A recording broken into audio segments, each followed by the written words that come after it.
Hello, everyone. Good evening from London.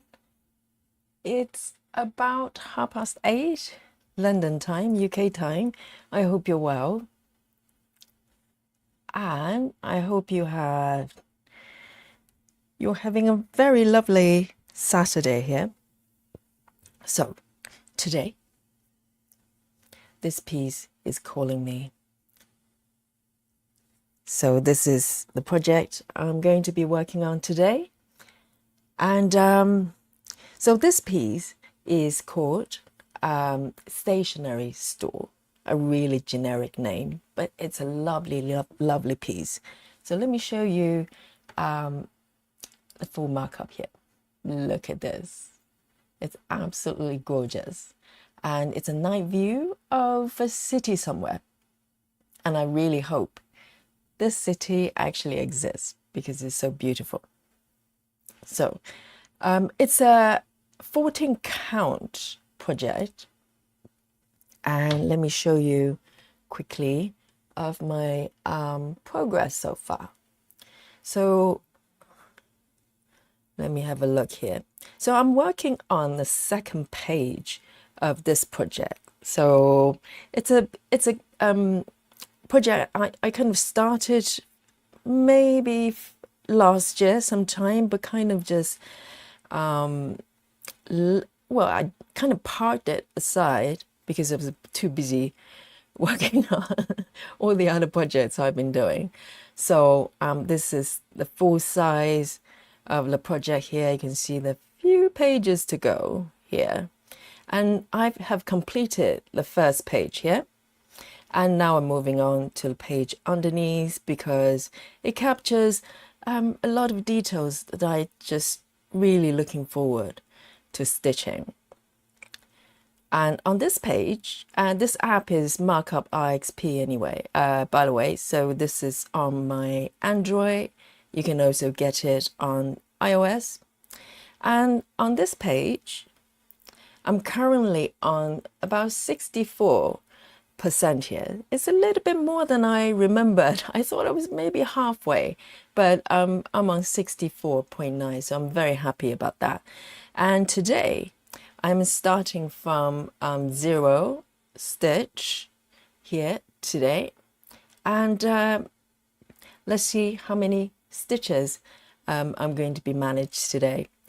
And I'm not looking for speed, I'm looking for like experience of stitching. So let me pop back this app on my stand here. So I've got a little arm here that I can sit my tablet on the side. So this project is originally a paper chart project that I got. It came as a kid, and I got it from Amazon. I think this pattern is also being charted on Etsy as well, maybe under a different name. So if you're interested, you can go do a sort of Google image search there. You might be able to find it either on Etsy or maybe somewhere else. So someone else might have charted it as well. And let me just zoom in enough. So today I'm going for a summer Christmas theme there. So I've got a Christmas pudding, needle minder, and a little cat. Can't go wrong with a little cat. So let me move it over here and then also bring on my markup here for your reference. And so the method of choice for this piece, I'm kind of changing page by page. That's the luxury of working on one page at a time. You can just start clean slate and just choose a different stitching style. And by switching method, literally sometimes it feels like a different project, which is quite nice. So for this page, I'm kind of doing a mini cross country here, which is kind of quite nice. It's not long distance cross country, which makes me nervous because I just make mistakes. And I basically just stitch till I either run out of my thread or just run out of stitches in the surrounding area. So ideally, I don't want to go further than, let me just move it down a little bit. I don't want to move beyond maybe 10 stitches. It depends. So I try not to build too much bulk underneath. I like my back kind of nice and tight or tucked in within reason. So let's start. So this is a Saturday night. I hope you're nice and relaxed and ready to do some stitches with me. So I'm gonna start, gonna pick a color here. Because this method, you can literally start from anywhere, from roughly top to bottom, but you can tell that I've got some float sort of unstitched area there, so I'm not super strict about where I start.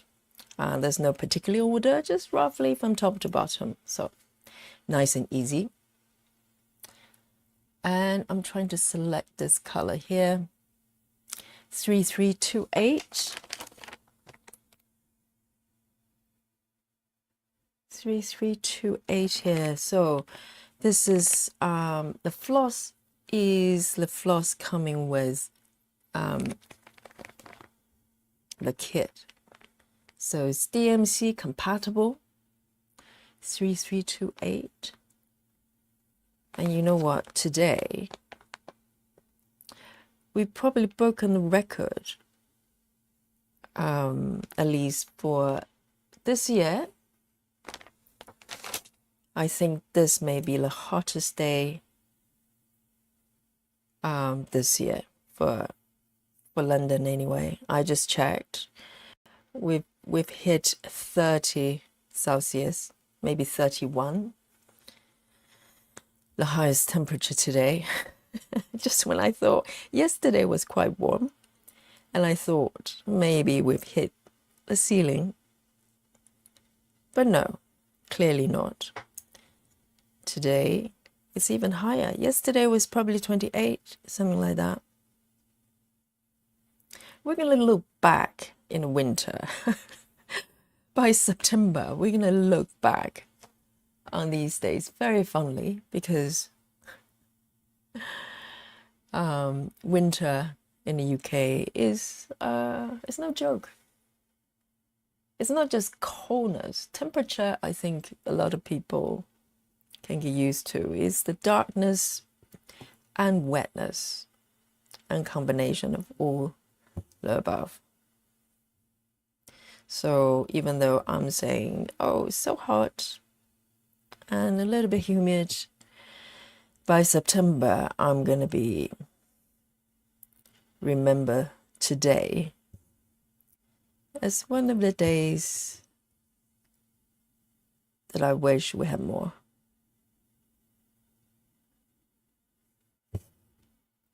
So this is a nice, I say, kind of,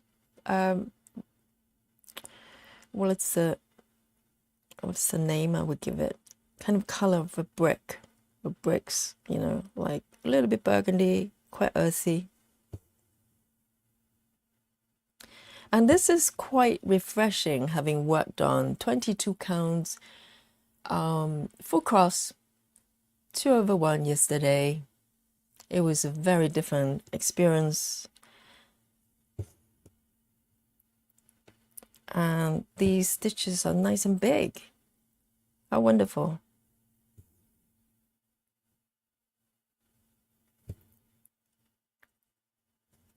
And by the way, if you don't know already, as it says on the tin, I'm streaming 4K. So if you want your pictures, your video nice and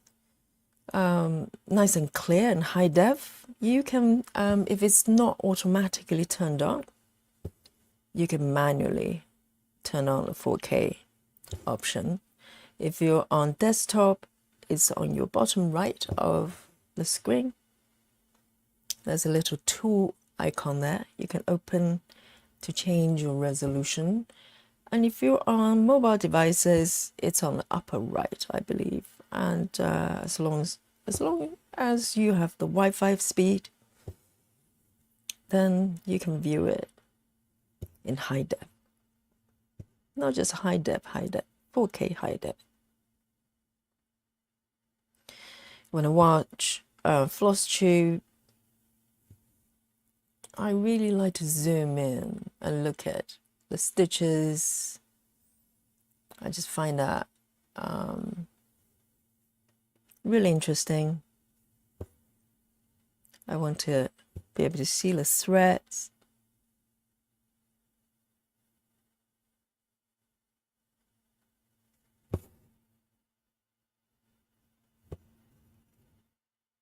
So it's important for me to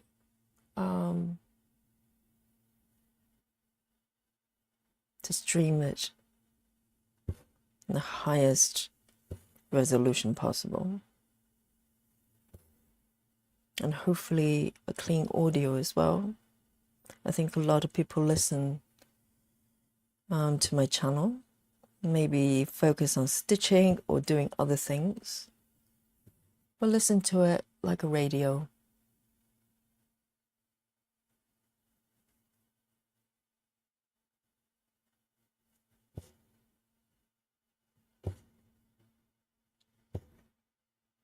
This is so relaxing.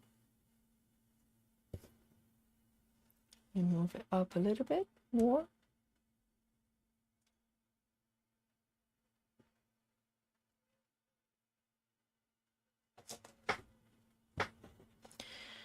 So drink of choice today, I did try to be good. I made a peppermint tea, one of my favorite drinks, particularly in the evening. But because it's so warm, I had no choice but to have a Diet Coke as well. So I'm having a Diet Coke as well. Nice and chilled. I do like a bit of Diet Coke. It's my only vice.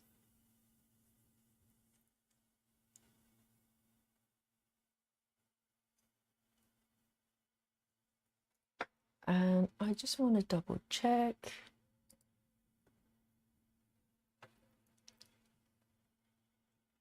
The video is nice and clean.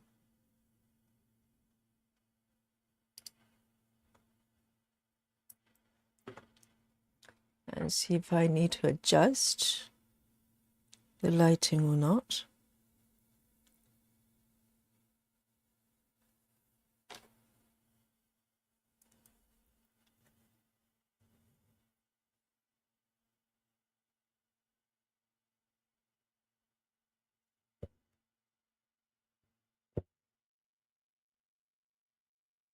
So originally, the pattern came in a paper form, and I scanned the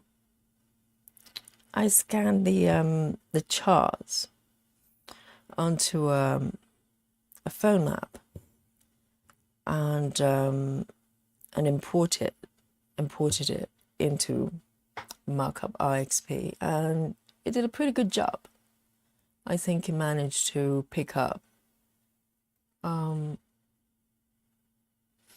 the symbols quite well, but it's got some limitation there because it didn't recognize the relationship between the symbols and the colors, because the thread cards are just images, that I scanned in.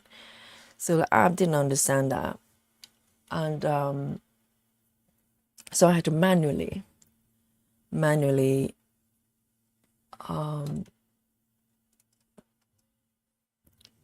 put in all the colors associated with the correct symbol. So that took a little bit of work, but considering how big the project is, you know, I'm going to be working on it for quite a while.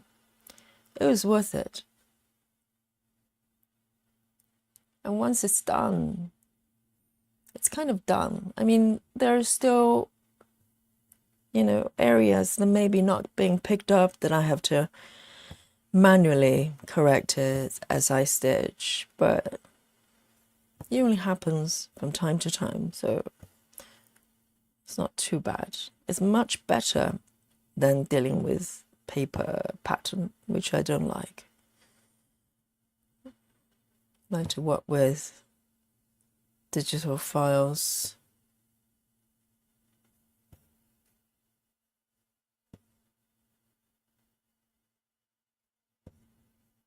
And it's getting a little bit short. Maybe I can squeeze in 2 more stitches there.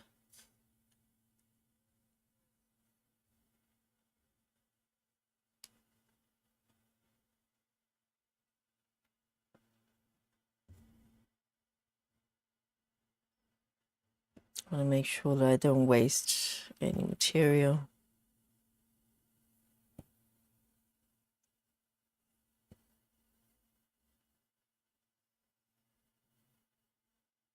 And as usual, I'm still at the warm-up phase of the stitching session. So I'm going to just tuck it in here.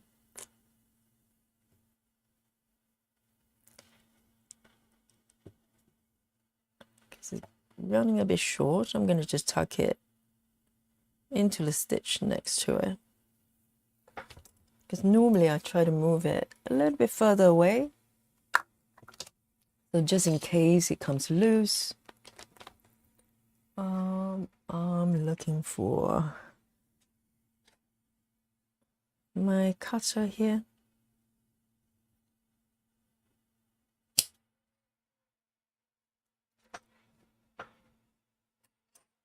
So today was hairdresser day.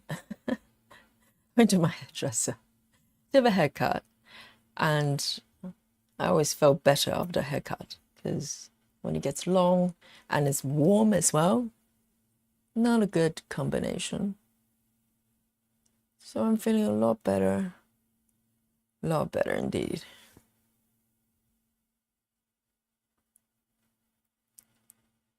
The next one.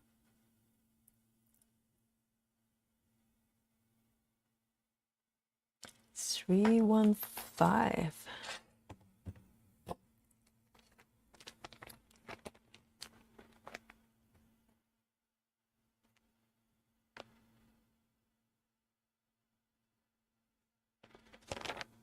So 1, 5 here, this burgundy.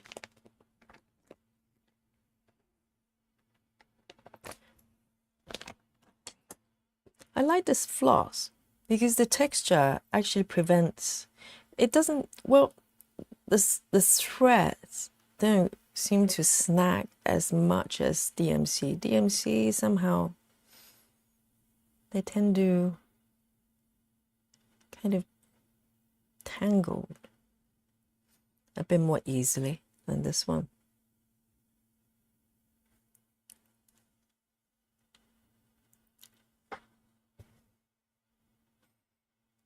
And I'm going to start from here, move my little cat over there.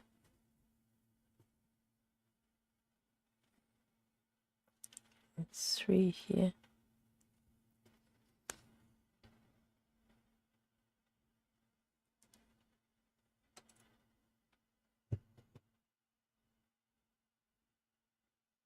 I've been really looking forward to sitting down and just do some stitches. It's just something I look forward.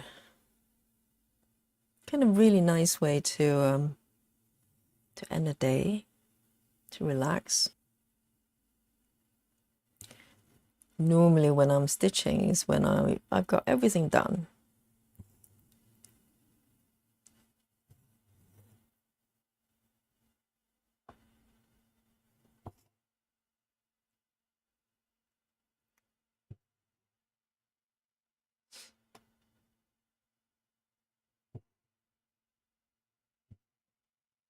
So tomorrow morning I've got a class which I'm really looking forward to teach. It's a very strong class, probably the strongest class I teach, because a lot of people coming to the class, they've been practicing for quite a long time. And there's some newcomer as well, so it's sometimes a little bit of a mix. But I try to create kind of classes and sequences that works for everybody. So there's enough challenges for yogis that have been practicing for a long time. And also, if you're brand new to yoga, you can, there's a version you can do as well. So I have that in mind when I design the classes. So my habit is to design the classes the day before the classes rather than way ahead, because it's just fresher in my mind. And also, I'm kind of just excited to teach it. It's just, I think every teacher is different. Some teachers might want to kind of plan forward days ahead. And for me, I pretty much do it the day before. I like it like that. It's like yesterday I taught 4 classes in a day. It's a bit unusual because I normally don't want to teach more than 3. And it's not just the energy thing, it's the, I think every teacher has a certain capacity mentally to teach a day. And I don't want that tank to kind of run out, so you have to be quite mindful as a teacher so you don't burn out. It doesn't matter how capable you are physically, it's the mind that you need to look after. So a lot of times being a yoga teacher is about learning how to look after yourself. So you don't run yourself into the war and not knowing why you're feeling a bit fed up. I've seen teachers, particularly new teachers, and sometimes experienced teachers as well. They're just trying to take on as much as they can.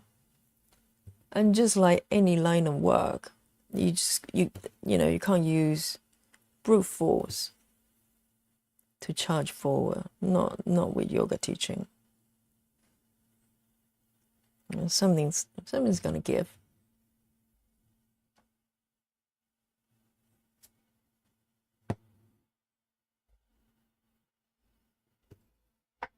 So yesterday was a little bit unusual. I taught 4 classes, so I had to prepare 4 different the sequences for 4 different classes, because I never teach 2 classes the same way, even if it's back to back. So I have a lot of notes to remind myself on the sequences, so I don't get mixed up. And it's good to design it the day before,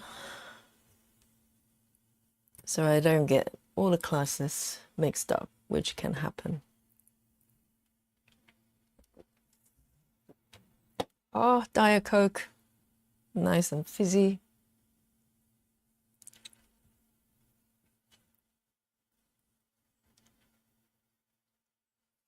It's got some caffeine, so a little bit naughty,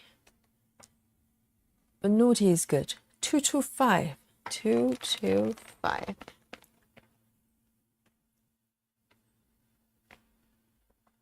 Some lovely pink here.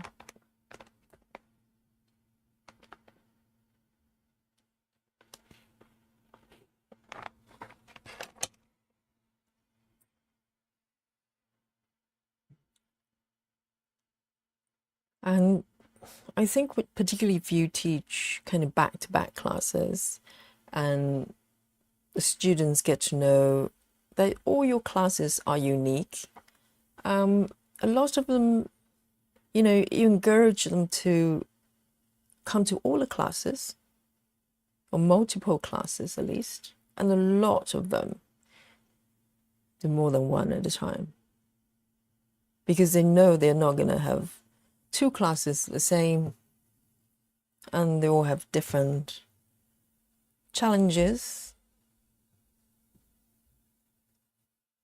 So I build up a lot of students. They come and do multiple classes at a time, which is quite nice.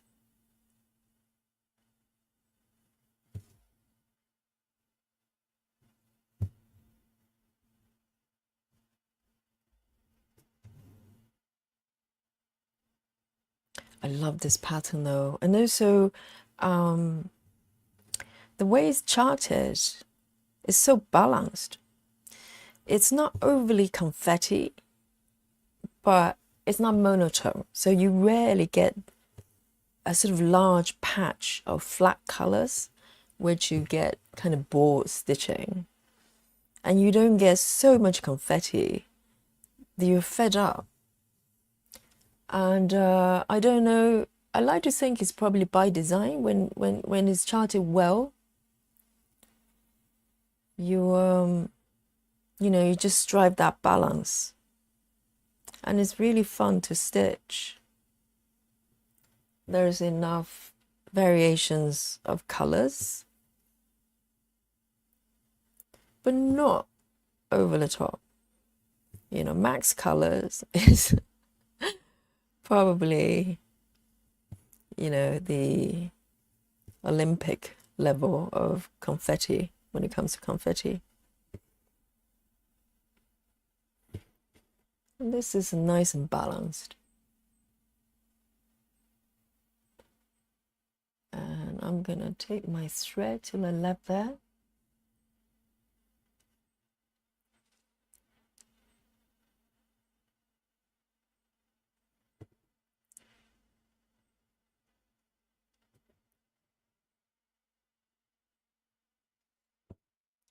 I've been getting quite a few comments of people who live in sort of different time zones, or time zones that it's kind of really difficult to catch me live. But they made a point of saying that they make sure they watch all the live streams, the archived live stream, and that made me so happy. I hope every stream is it has something unique in it.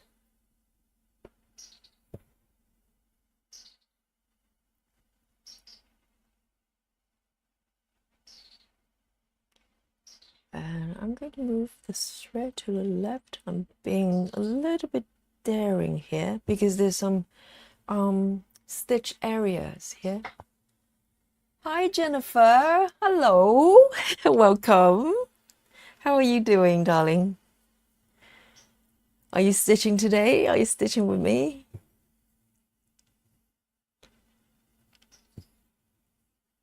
I hope you had a really peaceful sleep last night. Here, I think I missed one stitch here. It's okay. I'll make it up.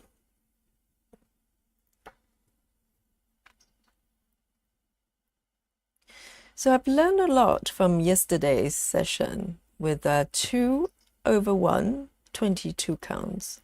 I'm gonna tweak my needle size,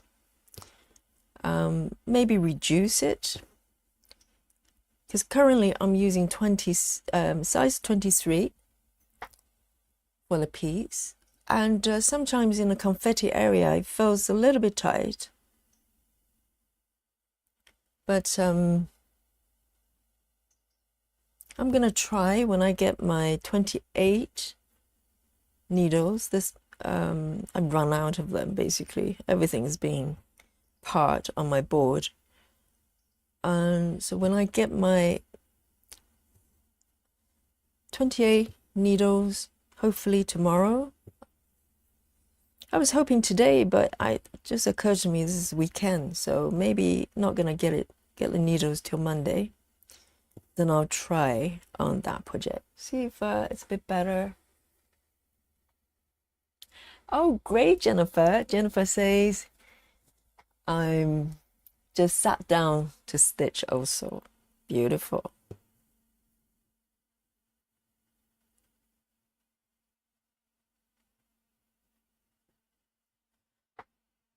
So let me, I think there's one stitch miss here. Let me just quickly fix it.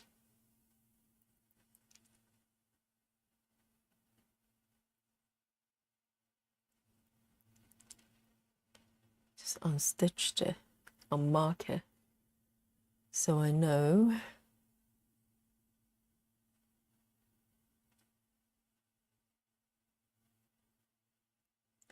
I see what's happening. Yes. Markup RxP can be a little bit fiddly.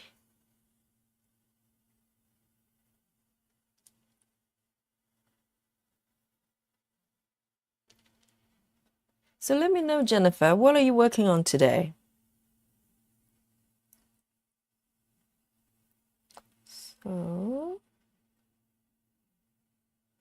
trying to see if I can move it along to the right without crossing the stitch area. It's always part of the game to take the thread over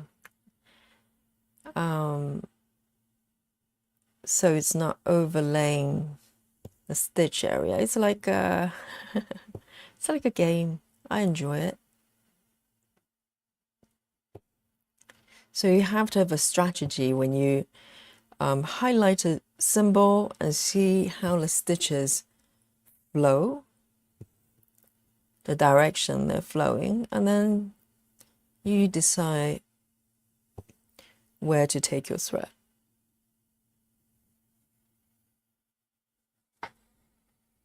Oh, of course, your Shepherd's Cottage from Hade. I'm yet to Google that piece to see what it looks like. Why don't I do it now? Because I'm really curious. So it's Heaven and Earth design. It's called Shepherd's Cottage.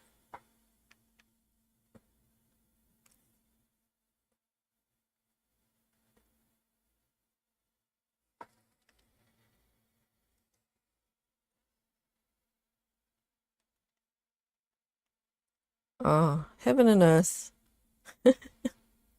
Otherwise, I'll probably get some sort of farming related URLs. And if I find it, I'll show it to all of you.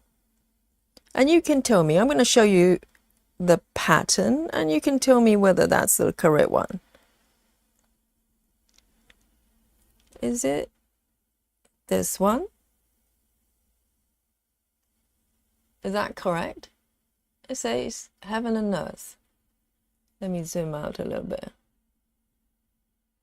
That looks very interesting. The style is very interesting. There's very sort of medieval feel to it. The straw roofs. Very interesting. Oh, there's another one actually. It looks different. It's also Heaven and Earth. And also I've got this one. Which one is it? You tell me. They look totally different. It says it's Heaven and Earth as well. But they both have the same name. So you can tell me whether it's the first one or the second one.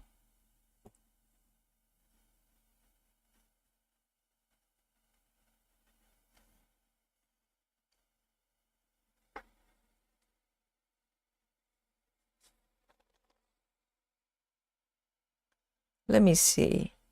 So neither of them So both of them are incorrect. Let me have a look. The artist. Oh, the second one. Got it. Okay, so second one was correct. So it's this one.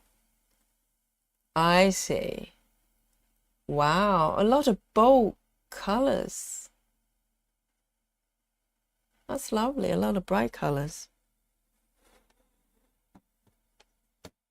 And is it 25? 25 count? Oh, my Diet Coke. Oh, my Diet Coke.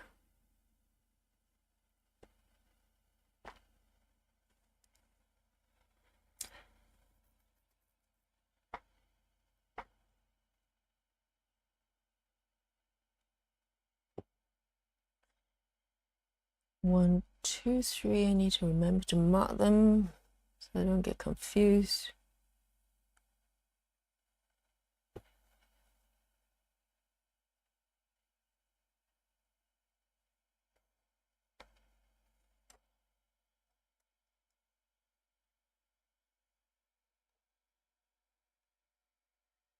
$18 counts. Lovely. It doesn't look super large. Am I correct? I don't think it's is it regular size Heaven and Earth?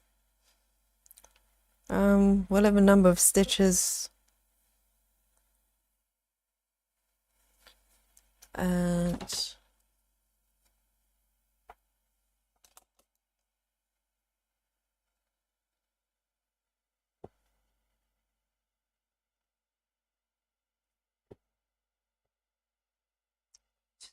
I'll just turn the light a little bit brighter. Hopefully it's not washed out.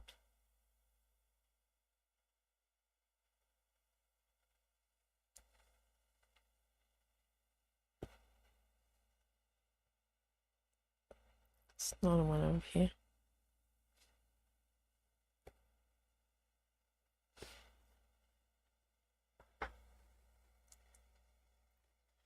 And the artist's name is called Mandy Manzano. I pronounced it correctly.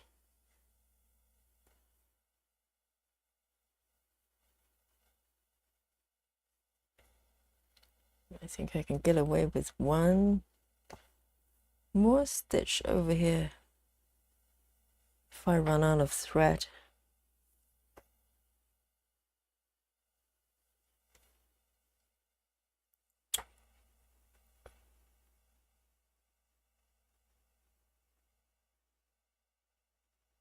Oh dear.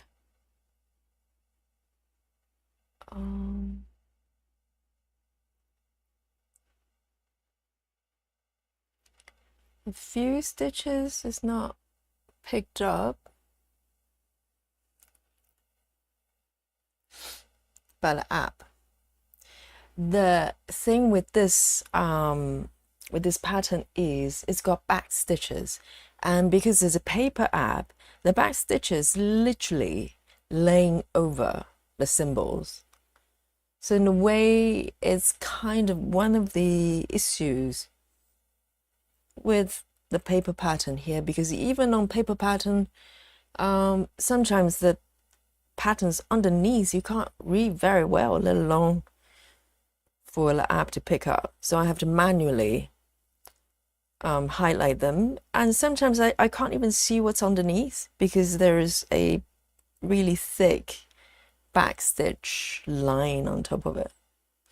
So that's the only criticism I will have for this pattern. I think I'm going to end it because I'm running very short. I'm going to end the thread. Oh, so it's a 550 412. No, it's not small at all.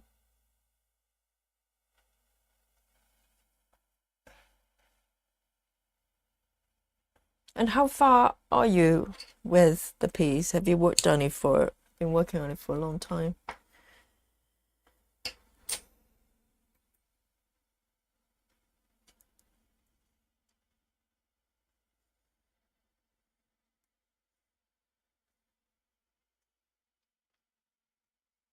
Beautiful.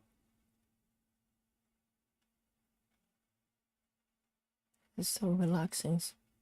So relaxing to stitch this piece. 3A65. 3A65.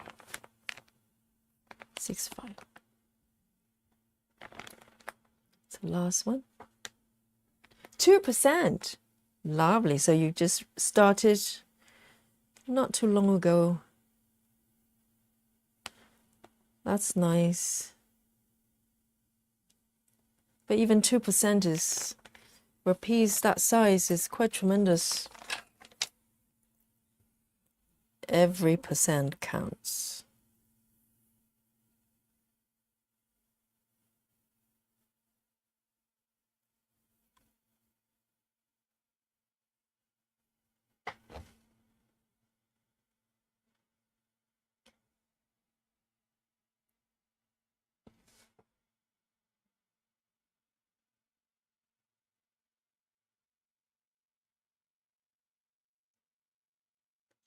Little kitty out of the way.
The next stitch is actually over, let me see, over here. So it's a bit too far for me to take the thread. It's more than 3 stitches, a little bit more. So what I'm going to do is actually to end it. I know. Some people don't mind it, just take it cross over. But for me, it gives me cold sweat if I have to take the thread behind over stitch area, too far away. And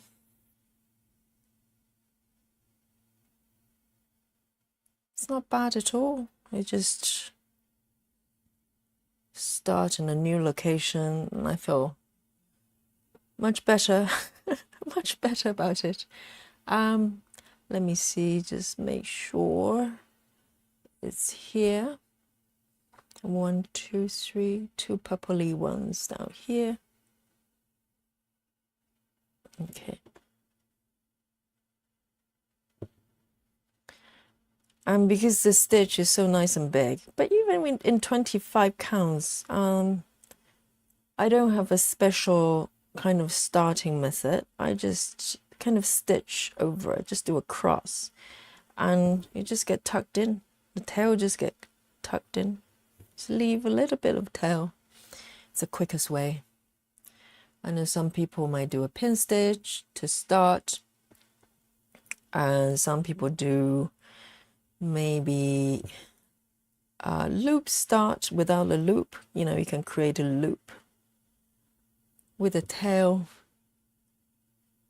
but I find it's not really necessary. I haven't got stitches that come off yet. So Rebecca, hello. Welcome. Welcome to the stream. Are you stitching right now?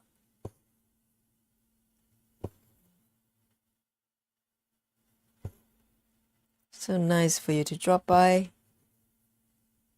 1, 2, 3, 4. There's one more.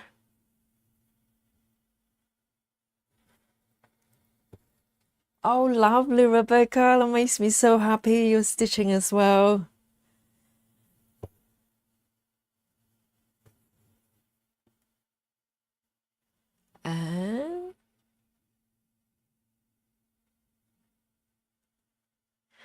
And as usual, I'm going to ask you, what are you stitching on?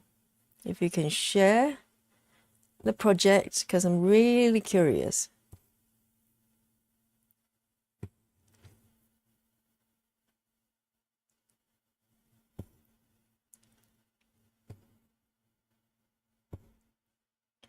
So I'm going to just take the stitches up all the way there, because there's a whole patch of the same color there.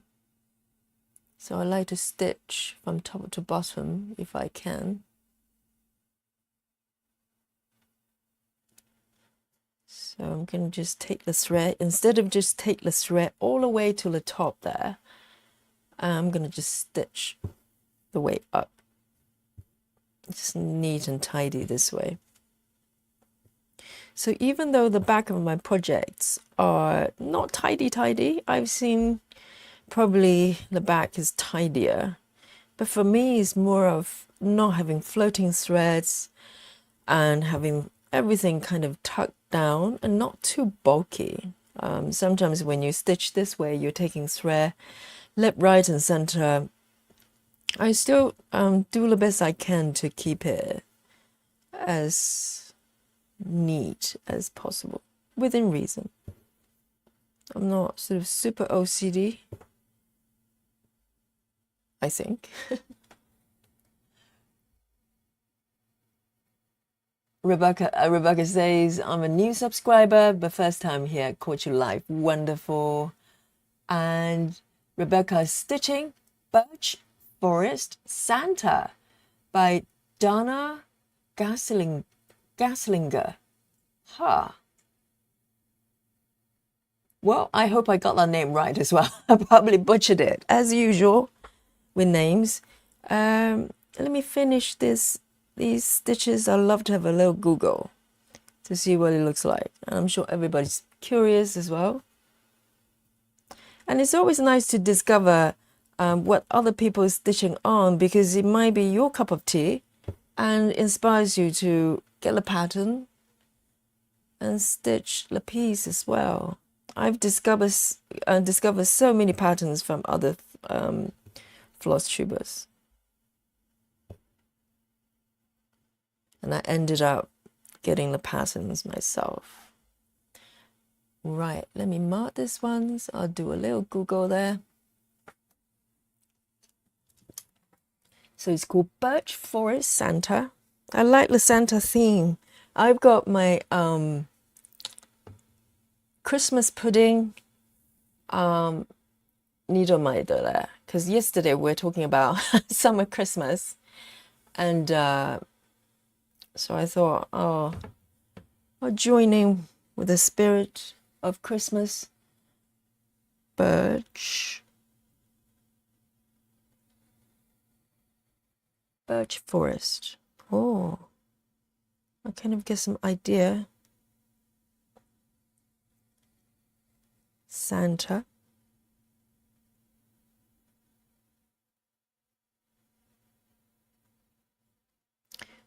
And is it a Heaven and Earth project? Oh, lovely. But I've got multiple different images.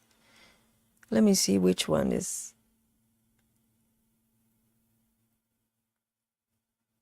I can't see that. Is it this one? Heaven and Earth. Let me see. Let me check the author name. Maybe that will narrow it down, because there seems to be There seem to be kind of different versions. Let me type in Dana.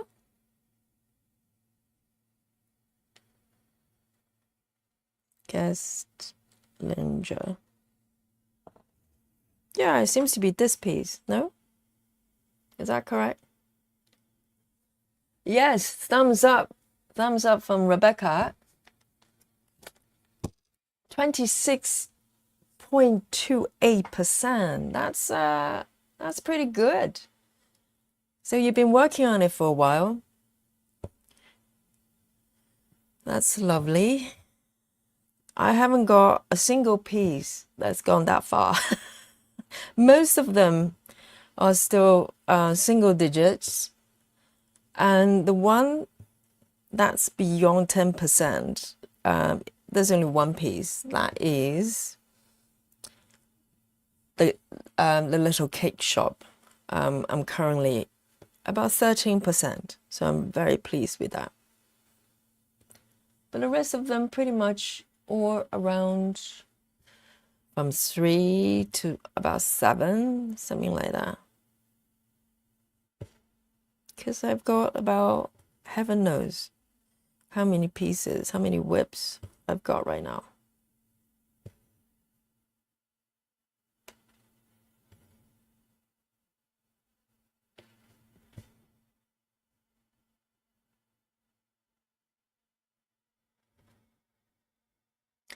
What? Since February, and you're 28%.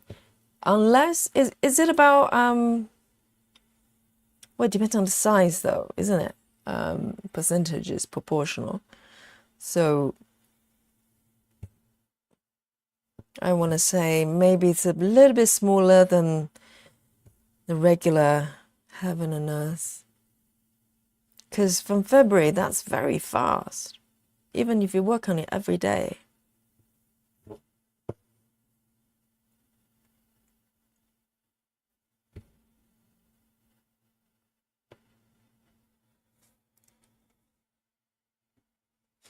Have a sip of my Coke.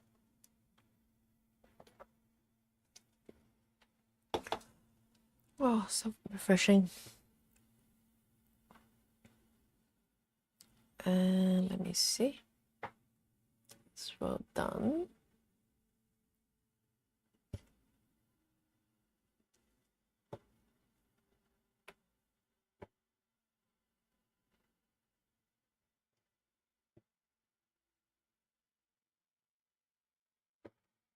It's a mini. But Heaven and Earth mini is not that mini, is it? I've got quite a few mini projects as well. Majority of them are single digits. That's normal for me.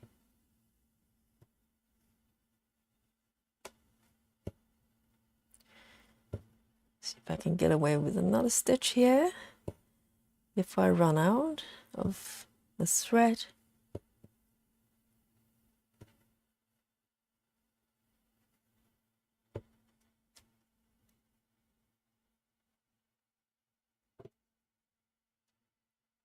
I know every day I always say the current method is my favorite. It's true. Every time I switch a different method, I always think, oh, this is my favorite way of stitching. And then the following day, I'll do something different. Oh, this is the first Haid. Okay. Oh, lovely. You're doing really, really well. And I'm guessing you're probably monogamous when it comes to stitching. You're one of those. Yes, if this is the first Heaven and Earth, you're doing really, really well.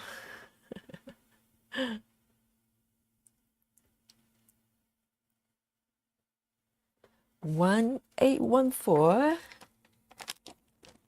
814. It's daunting, isn't it? If you never attempted sort of Heaven and Earth proportion of sort of epic size for coverage, the whole shebang. It's a pretty daunting experience, because how do you even start? And to be honest, this piece, for instance, and a couple of other very similar kind of 14 count projects that I think I've got 4 of them ongoing from the same company. And technically, they were my first sort of full coverage experience. And that's before I discovered Heaven and Earth. But to be honest, when I first got this, I thought it was just one of those stitching projects, because prior to this, I had many cross-stitching kits, and some of them are close to full coverage, but I never kind of, I didn't know there was a name for it. I just knew that, the whole fabric was covered by stitches. And but the patterns themselves, they tend not to have much confetti, if at all. So I'm talking about the dimension gold type projects. So they have something that's technically full coverage, but the color sort of distributions are fairly forgiving. They tend to be sort of, a block of this color, a block of that color, and maybe some stitches going around objects or whatever. And they're relatively easy to stitch. And I didn't have any particular stitching method. I just pick whichever area that I was interested, and just started to stitch those areas. So, and it was fine because the pattern itself was quite simple, and also it's got back stitches as well. So a lot of the details were defined by the back stitches rather than, using shades of colors, gradients, etc. And so even though I got these ones, they're relatively full coverage and with confetti. I was being quite sort of I approach it in a very simplistic way. I just picked up the chart from the center. I started stitching until I run into problems, because I was so confused, because the colors, the stitches go everywhere. And I got to the point that the fabric got really tight, because, I didn't have a kind of method to it. So if you started to do this type of project from the start, the first time, yeah, you're probably going to run into challenges.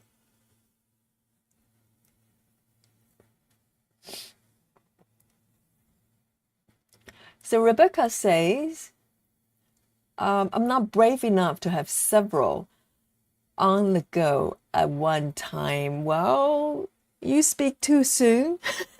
I'm sure at some point when you go back to visit Heaven and Earth Design, and which you will, and you're going to find a pattern that you fall in love with. And you probably don't want to wait till you finish the current project before you can start the other one. I know some people do. There's special people like that. I'm not. I just want to dive in. I don't care if I have 20 whips on the go. It hasn't stopped me.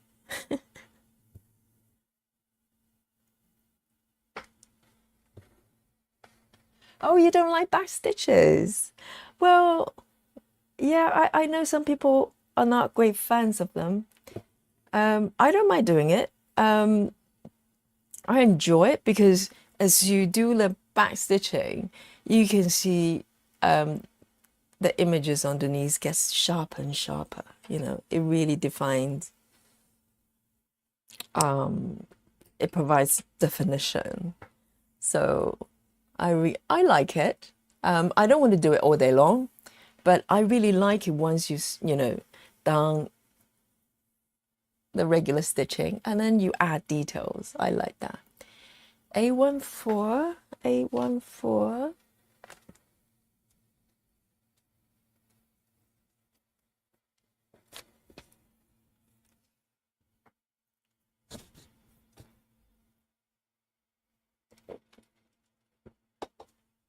I'm practically sweating. That's how hot, how warm it is right now. Let me check the temperature. Even at 9:37 p.m. in London, currently it's 26 Celsius. It's like, I wouldn't say unheard of. It's very, very unusual because normally by the evening, it will probably drop below 20, you know, even the hottest days, but not today, not today.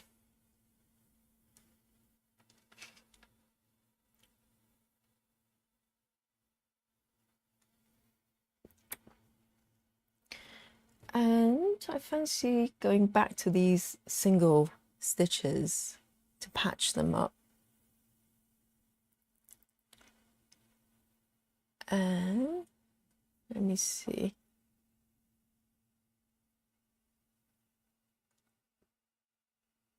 Three A53. 3A53. Whoops. 3A53.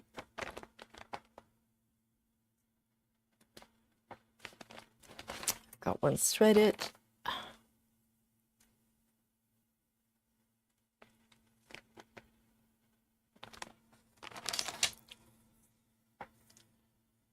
Let me see.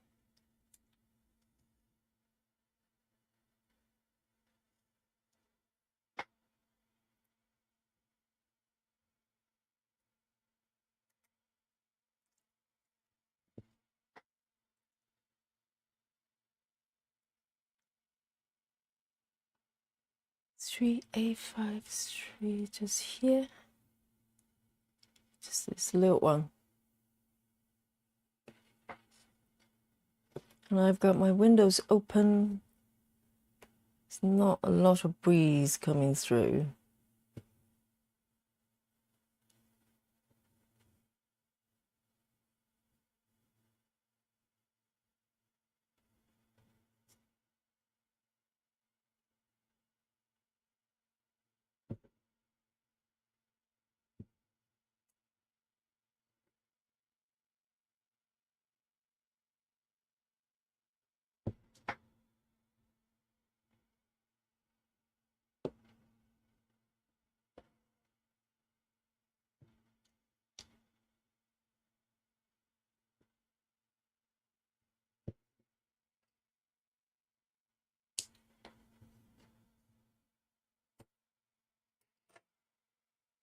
Three A53.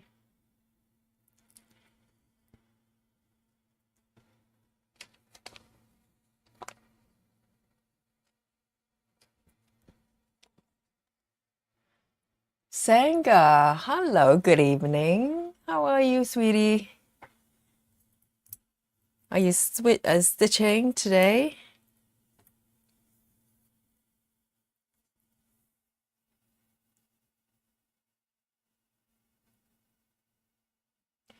Let me see. There's one here I want to do. That one. 3348. 3348. It's a lovely green. Oh, I have one threaded. Sweet.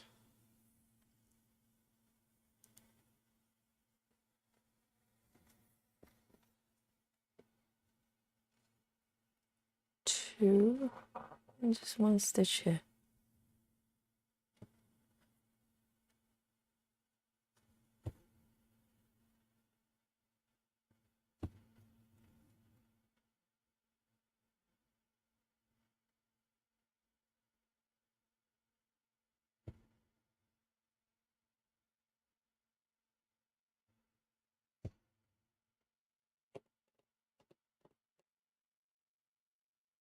I'm going to tuck it in somewhere sensible. So in theory, when you tuck in to end the thread, you should find a similar color to do it, just in case it shows through. But I tend to I try to do that when I can, but not strictly. And it looks okay. You can't see anything. Done. 3, 3, 4, 8.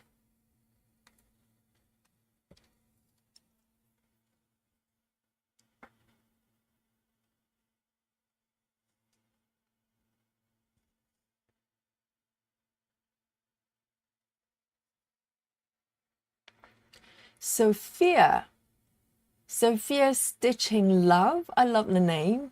From Portugal. Hello, you're the first one. At least the one that comes on chat. Welcome. What time is it in Portugal? Is it similar to where I am? I'm in the UK. Happy stitching to you too, darling.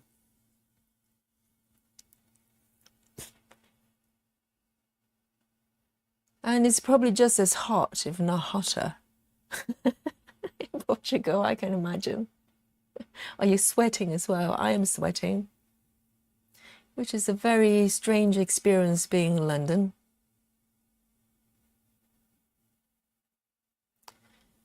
Let's see. I need to pick up some colors manually.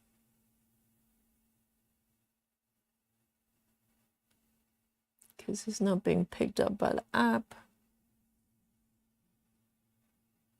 Here we go. One more here.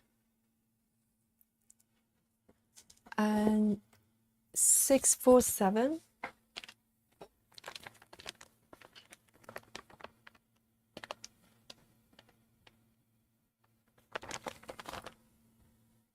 Oh, you've got thunderstorm where you are. Remind me, where are you, Senga? Sophia says 9:45. Oh, that's the same time zone as me then. Lovely. It's hot. Yeah, but you love it. You have to. You're in Portugal. Oh, you're in big trouble. 647. 647. Got one threaded.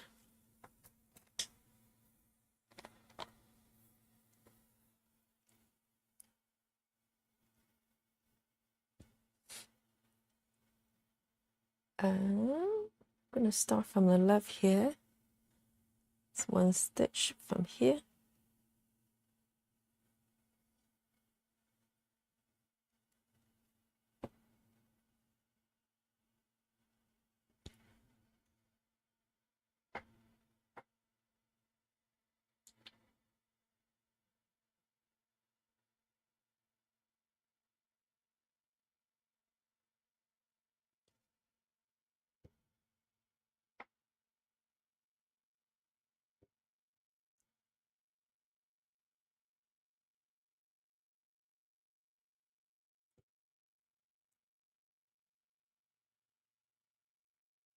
And one away. Oh, Watson, of course, you're in Newcastle. So you're on the same UK time as me.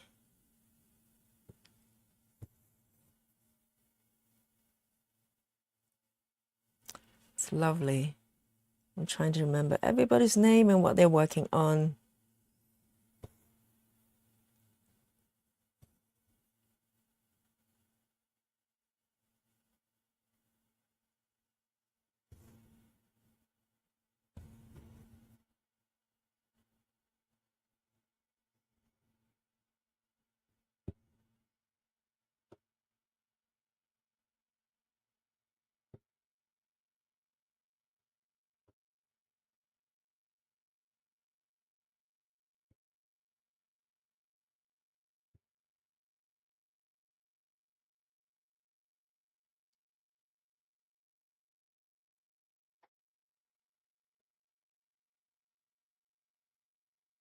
Jennifer, really? You always dream of living in England? Any particular area in England?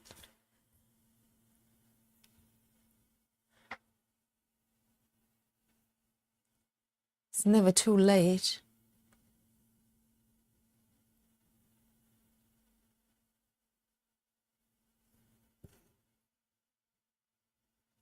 One here. I've done that one, haven't I?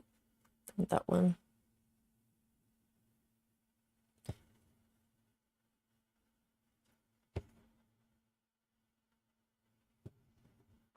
One more here.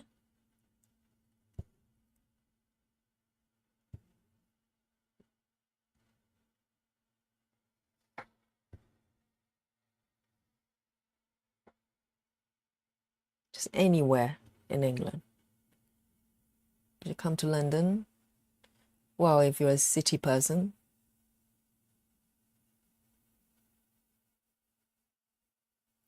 And I think I'm gonna part this. I'm gonna end this thread.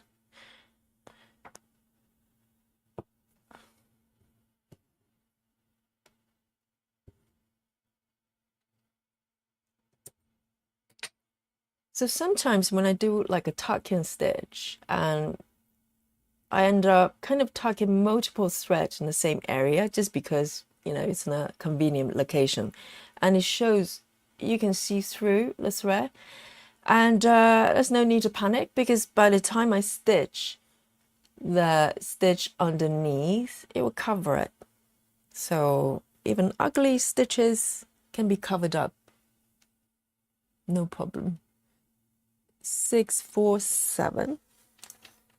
647, popping back.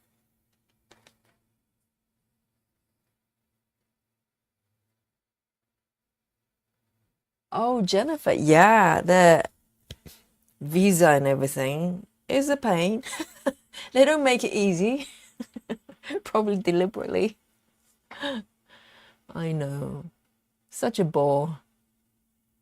Why can't people just go wherever? And you know, in Europe, we used to be able to just go to any European Union countries and just live there. You know, I can just pick up my bag and go to France, go anywhere in EU and just live there and work there.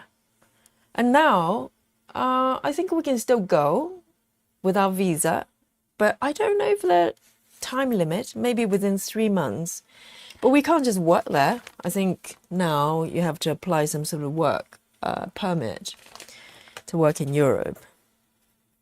It's pretty horrendous. 402.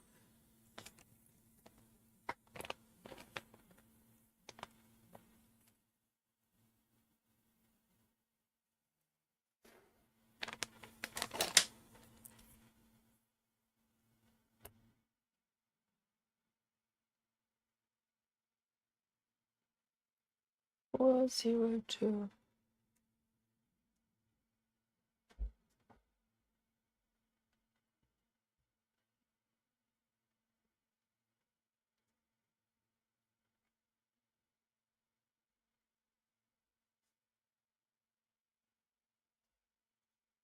Move it over. I'm gonna patch up these loose stitches there. Tidy them up. So sometimes you're in the mood to do this sort of loose stitching, to deal with the loose stitches, and sometimes you just want to charge forward and stitch, and I kind of switch back and forth so I don't get bored or fatigue. Just keeping everything fresh. So this one, I'm trying to think whether I should end my thread. I think I'm going to do that. I know it's a little bit over the top because the next stitch is there, which is not far away, but we're talking about 5 stitches crossing over. I don't like it, so I'm going to end it and then just move it over there. I know.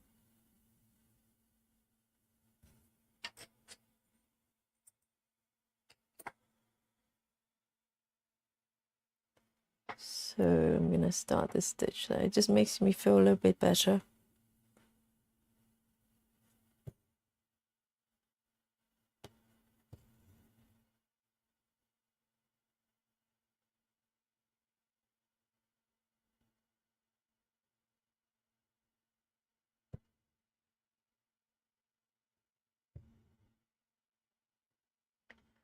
I think I'm just tucking a neighboring stitch here.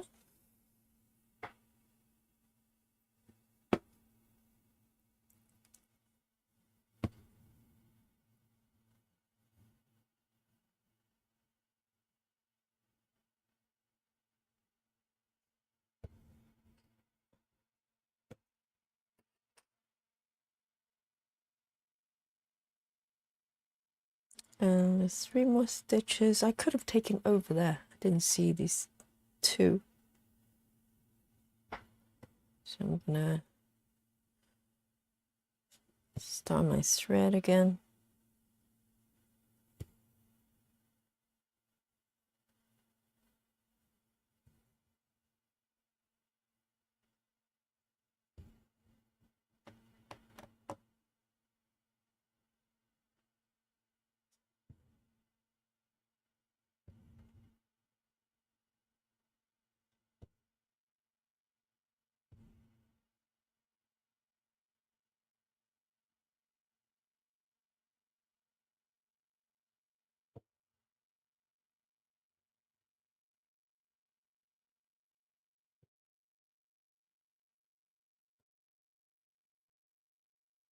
And I'm going to end it.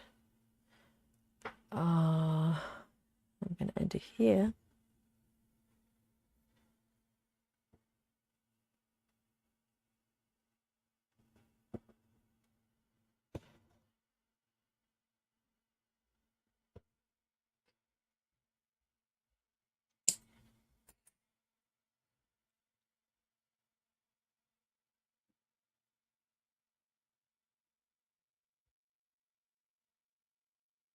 So let me just mark it. Hang on. I've got one here. And I think maybe another one I missed. So 1, 2. Okay.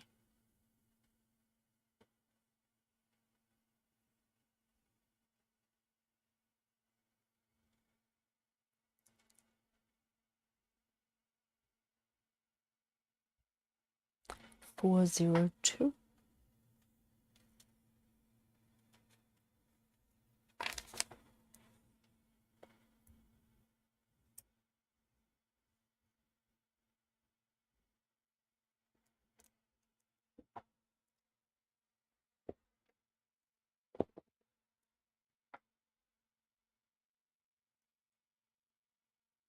And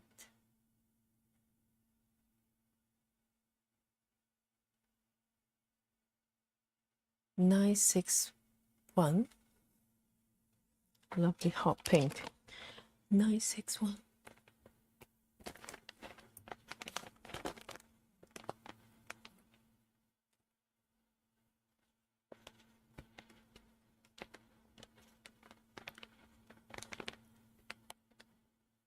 This one.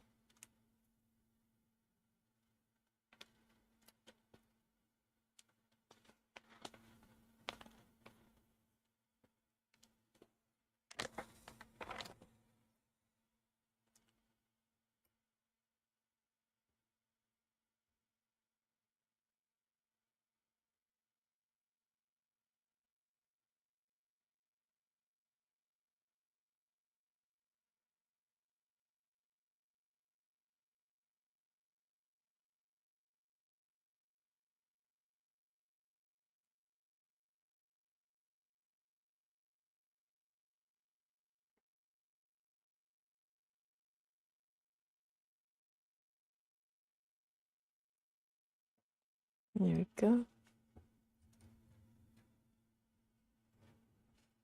Oh, I've got to remember to drink my peppermint tea. I made the tea before the stream. So a little bit warm. It's really soothing.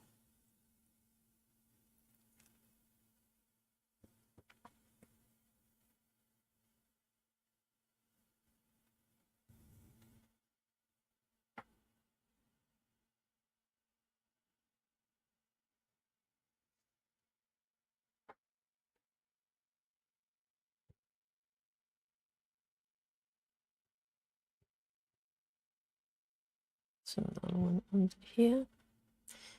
I jumped across about 4 stitches until anyone.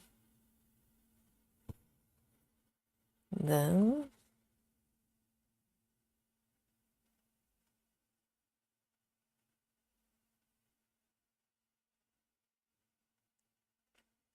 so from here, I'm going to take it over there. And I'm okay with it because it's unstitched. So that's kind of my rule, my thing.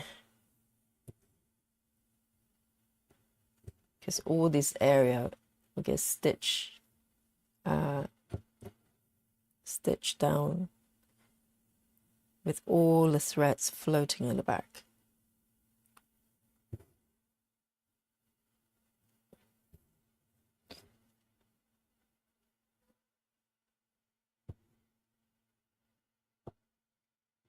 It's a beautiful color, hot pink. And if you look at a mock-up of this piece, you probably wouldn't imagine there would be hot pink in a palette, but it makes perfect sense. It just blends in.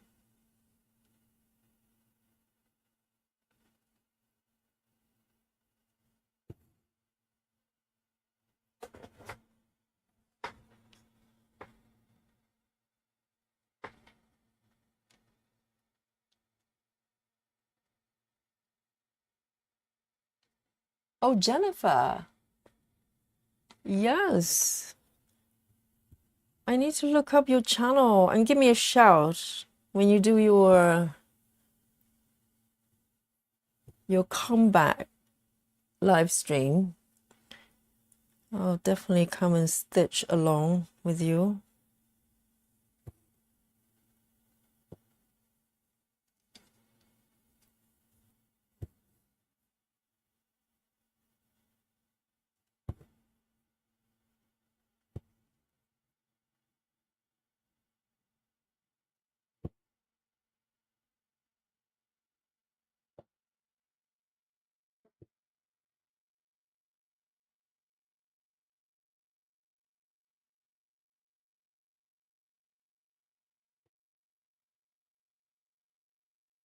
Let me look up your channel now, actually. Hang on a mo. Jennifer's, is that same name as your ID, as your handle? Let me have a quick look. So I make sure I sub.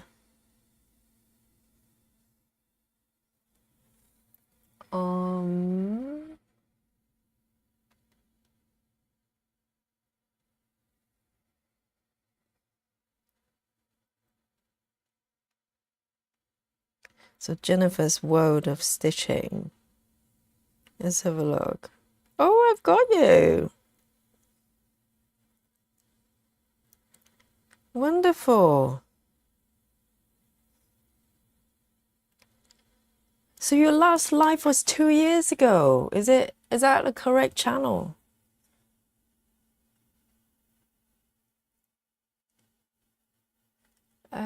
One, two here.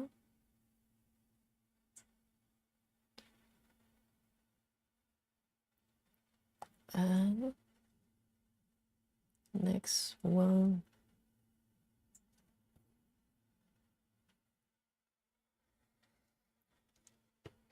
Oh, it's about time that you came back.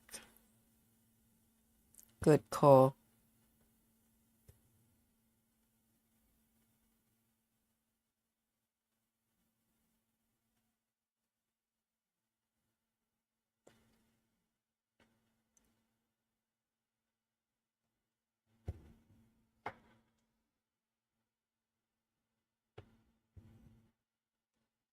I'm so happy so many floss tubers, they come to the channel and chat, and they've been so supportive. It's just wonderful.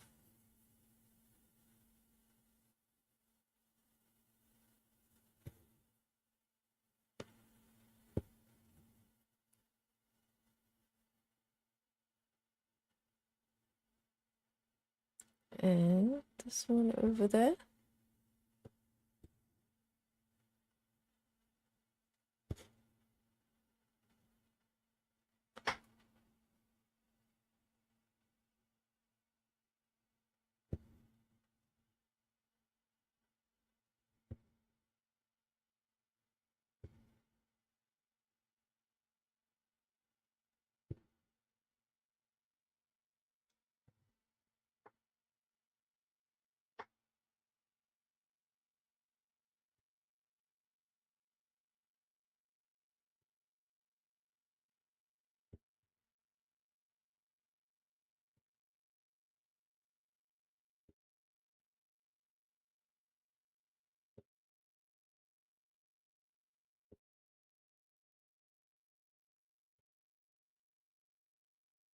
I can always feel it when I'm warmed up. As I start, the stitches just start to flow. I'm not a fast stitcher, but it gets a little bit faster. The hands and the needles get warmed up a little bit.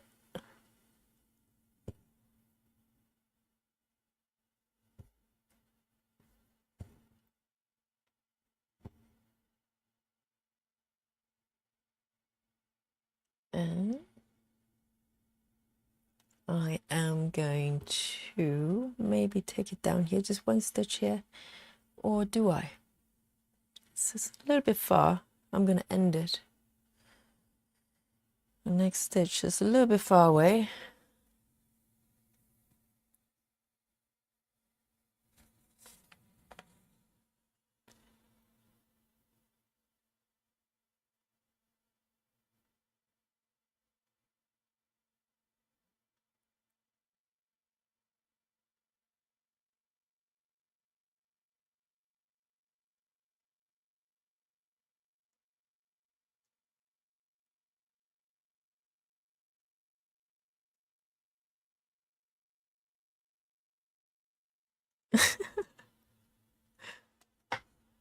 I just got an email of a from a yoga teacher, fellow yoga teacher.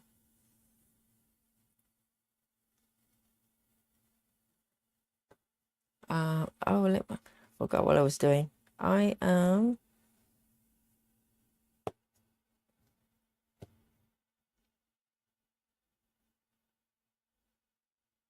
so she's kind of apologizing because she asked me to cover some of her classes, and I confirmed that I could do it in like 3 weeks ago.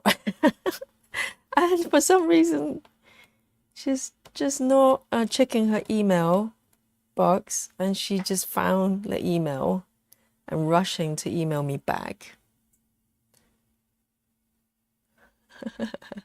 Happens.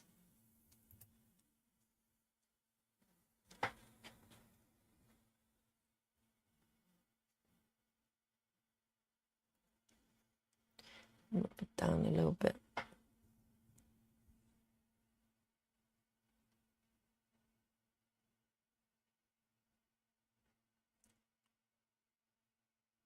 The thing is, like, a lot of people have multiple email accounts, so maybe one's personal, one for work, and if you don't check individually or forward them to a single account, you could easily miss it. Easily miss it. So I'm not offended at all. Happens.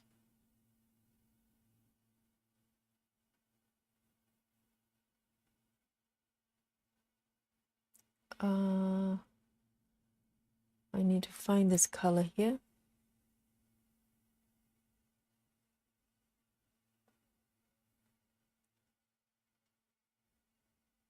550. 550.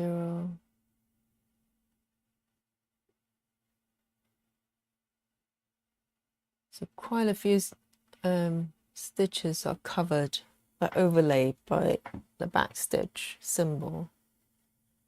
550.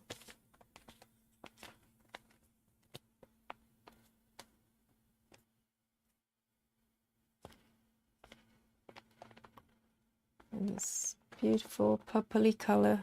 I already have one threaded.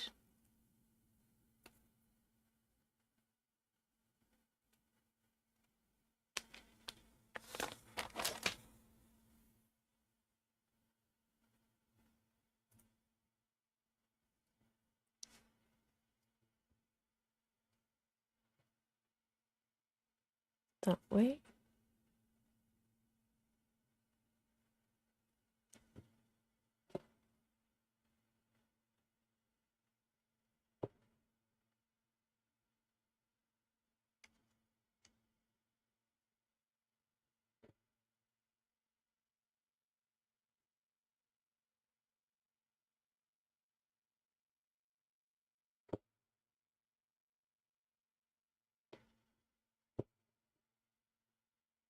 Another one over here. Hang on. 1, 2. 1, 2. 1, 2, 1. 1, 2, 1, 2. That way.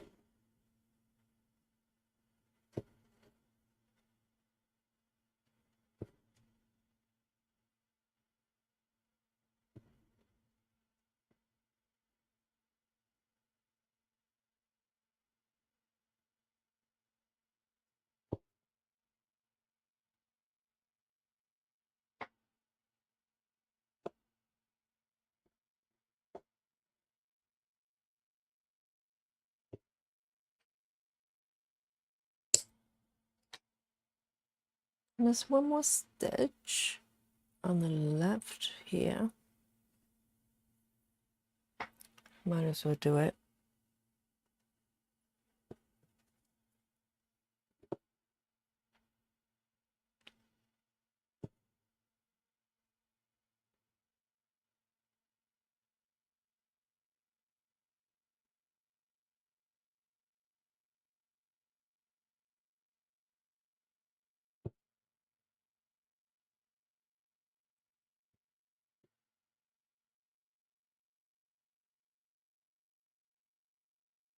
Once done.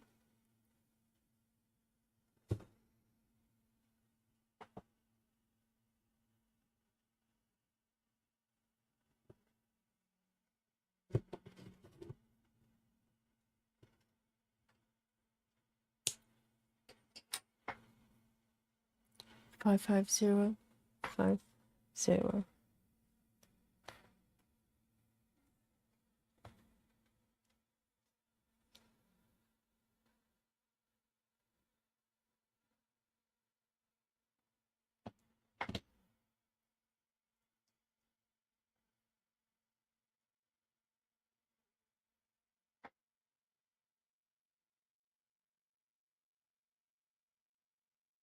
Let me zoom out a little bit to see where I am right now. So the page goes down about here. So I've got about less than 40% to go, which is pretty good.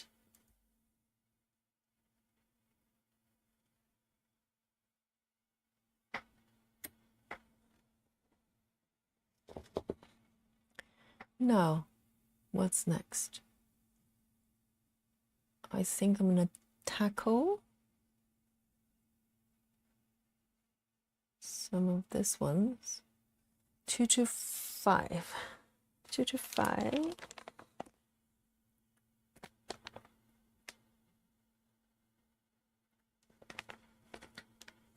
And these pink ones. I'm always happy when it's a pink.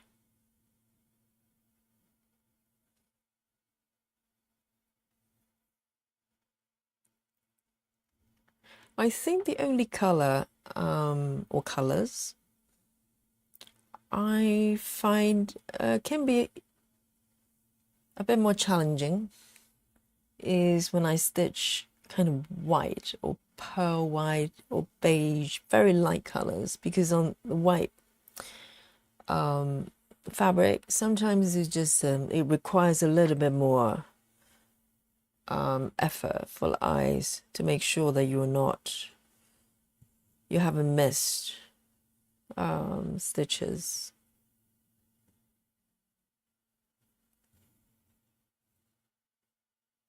But I'm not aware that anybody stitched on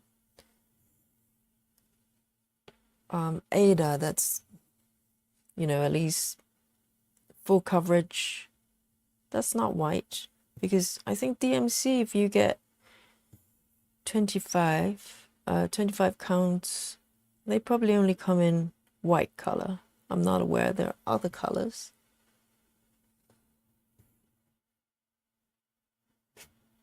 So I'm just thinking, if you are stitching a piece that involves a lot of pale colors, you know, let's say snow, landscape, it's going to be quite hard for the eyes, I can imagine.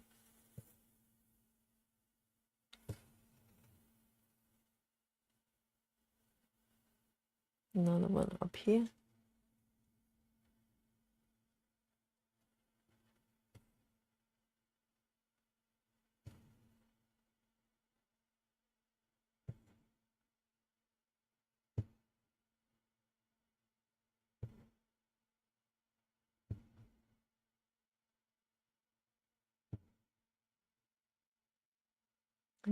This Aida is nice and soft, because some of them quite starched, a little bit stiffer.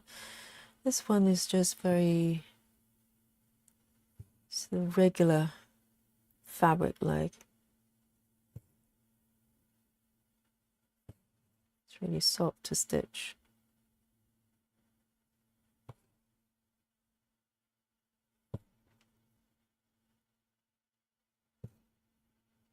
And the tension is perfect because I transferred it from the plastic hoop that I was using last time. And it was just losing tension.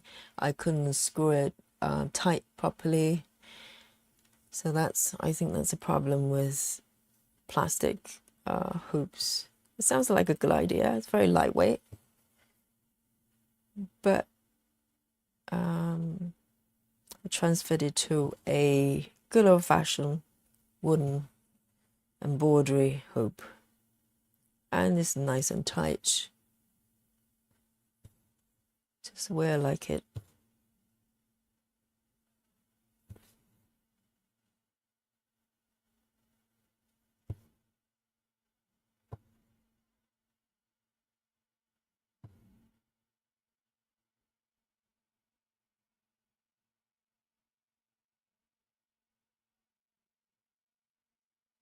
And I've seen people hand stitch 25 counts, which is quite a bold thing to do because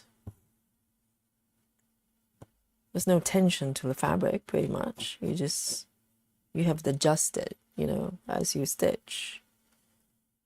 And it's got to be very, very challenging. If I was to do it, the whole thing probably just come out crinkled, and some bits probably crunched up, very uneven, I'm sure.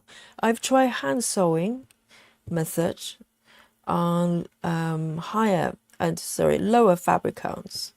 I can't remember what it was, maybe 14 counts or 18 counts, so on the larger side. And it was fun, it was different. And it wasn't full coverage, it was sampler. It was a sampler. But still, I decided that it wasn't my thing. Because the stitches just come out not very even. It was fun to do. I can do it forever.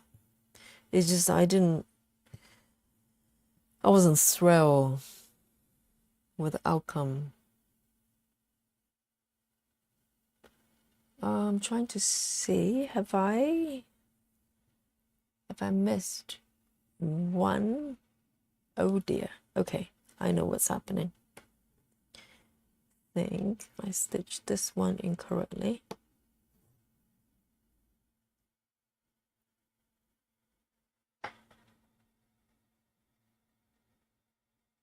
Oh, I see. I never know how to pronounce that word. You have to check out the chat. Oh, they have cream, but it's still pretty it's still pale, right? I think if you're stitching something like a snowy landscape, I don't know, maybe dark fabric is a bit over the top because you don't want the fabric to show through. But something like a, I don't know, pink or something that's going to create a little bit of contrast might be nice. Because a lot of Christmas themed patterns probably have a lot of snow, white background, that kind of thing.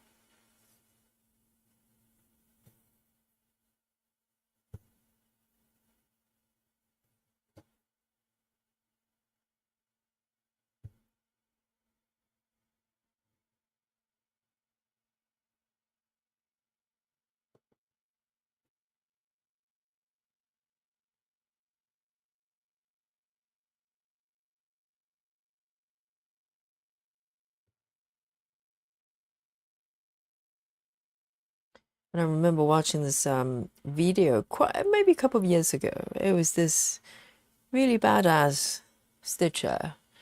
She was stitching something that's it's got a lot of dark background to it, like a lady's hair or something. And she made a video because she wasn't happy with how the chart was charted. I believe it was Heaven and Earth. It was a portrait of a lady or something like that.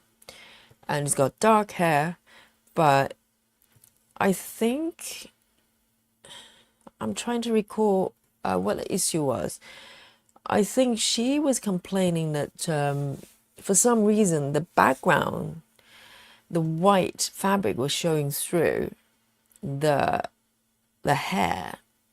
And I'm not sure you can blame Heaven and Earth for it because it's not the chart. It's probably, I think she was stitching maybe 25 counts or something like that, small stitches, but the white background was still showing through. So what she decided to do was to use a black marker, like magic marker, and just painted the white fabric black. Talk about lateral thinking. She wanted black fabric, so she just used a marker to just paint the background and then stitch black on top of it. I don't know how you do that. You can't see a thing. How do you stitch black on top of black? Tell me. I don't know. So, kind of, it was quite memorable for me. I just remember, because there's some pieces, maybe you can see through a tiny bit, particularly with 1/1. You can probably see a little bit of the fabric coming through, but when you zoom out, unless you just put your nose in front of the fabric, you probably can't see. Once you zoomed out, even for, this piece, the coverage is pretty good, but even if it's showing through a little bit, all I have to do is just step back. That's one way of doing it. To zoom out a little bit, you can't see anything. So I'm certainly not going to paint my fabric with a magic marker. And she was very unhappy, very unhappy.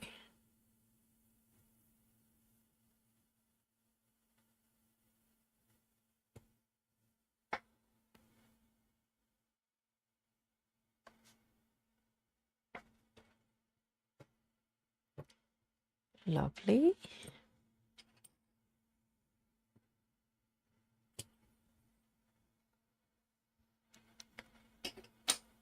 It's two patches of very light colors. Yeah.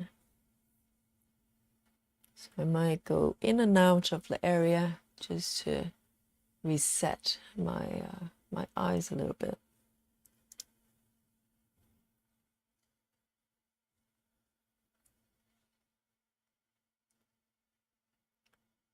And I'm going to do some darker colors.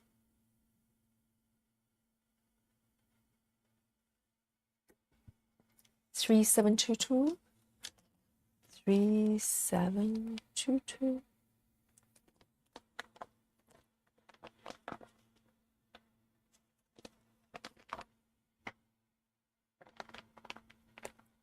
Seven two two. Oh, I've already got one threaded. Very nice.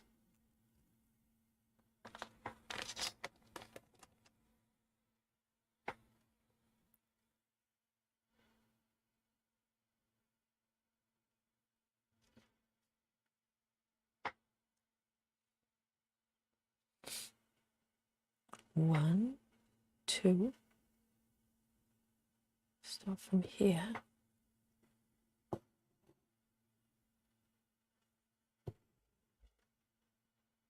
And today I just put out a community post. I was trying to figure out what would be the best method to give out information for Cross Stitch Saga, because there got quite a few comments asking me the best way to get the app for their platform.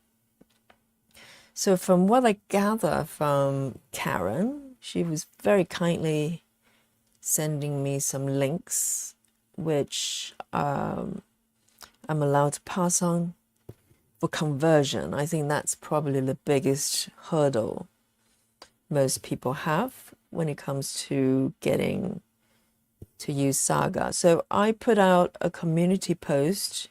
If you just, there's a tab there called posts. If you go there, there's only one post there. So hopefully captures all information you need to get it working for either you're on iOS or on Android. And just to say, I have no affiliation with the developers at all, and they're not charging anything. There's even a free link for Android users, because the app is literally banned to be on Google Play Store. So they've decided to actually give out a link for free download, which is remarkable that they did that. They must have worked really hard for the app, but they probably just can't see when the ban will get lifted. And if you don't know, the app is developed in Russia by a team over there. And yeah, talk about meddling, politics into everything. They decided to ban the app from being on the App Store. Let me just double check where I am before I get lost. Yes. So you can literally get a free copy of Saga there via the link, and they provide instruction as well. So the links are on the community post there on my channel. Just tap over there. And I think the only sort of limitation of the app is that they're probably not providing updates for now until they're allowed to be back on the App Store again. Oh, Sophia 9999. Thank you for joining us. Thank you for the chat. I'll catch you again later, hopefully.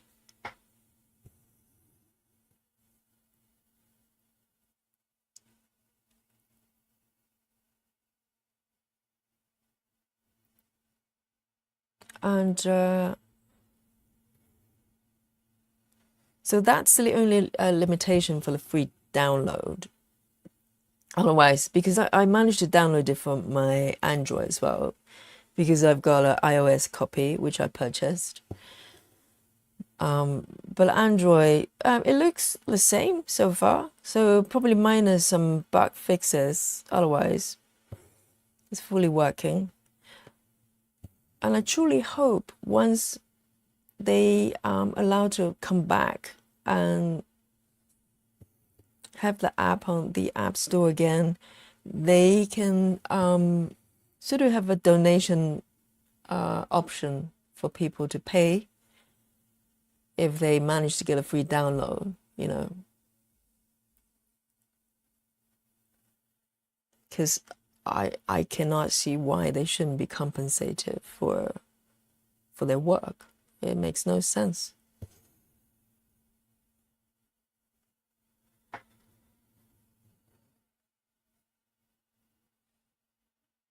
So for the conversion, you need an app called Paradise.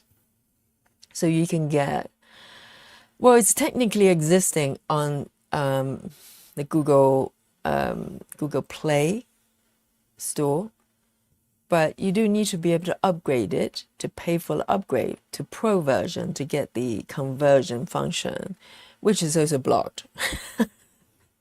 How lovely. So the only alternative is for you to get a PC version of the conversion app, or Paradise rather. The link is there as well, but there's a page there provided by, I believe, maybe the developers as well, for people to download for their Mac or PC desktop.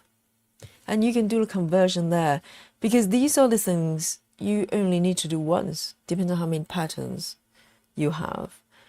And once it's converted, you can use, you know, with no difficulty with Saga. So that's just one hurdle you have to get over. But now you do have options if you're interested in using the app, which I cannot see why you wouldn't. It's a great app. And it gives you different options, different functionality for you to stitch in a slightly different way. Maybe not, the method's not really available, not with so much flexibility anyway. And I really enjoy it.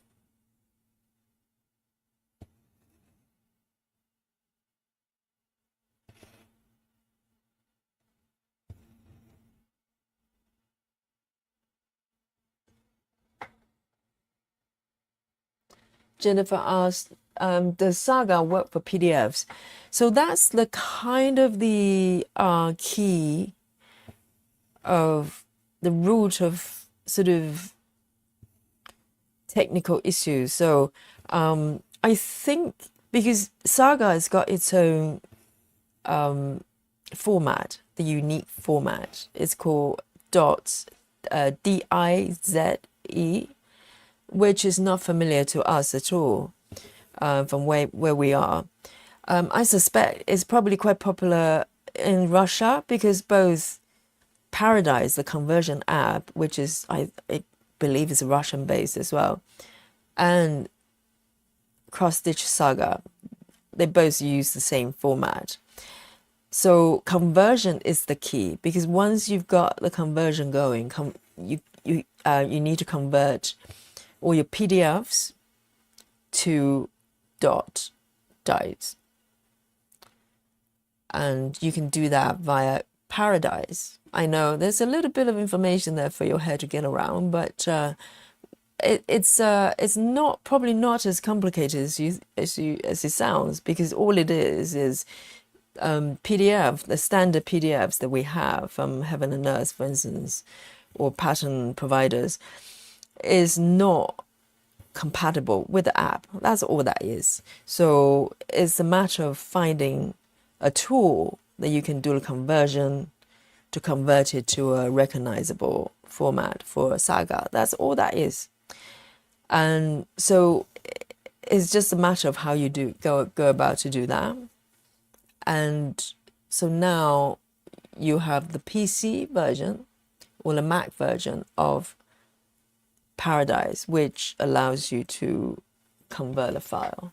So that's it. If you get the app working, then all is good.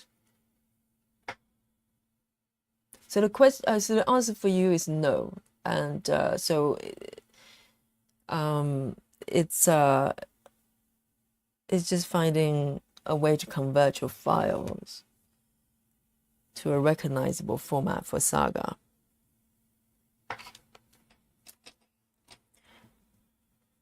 And there's no problem for me so far.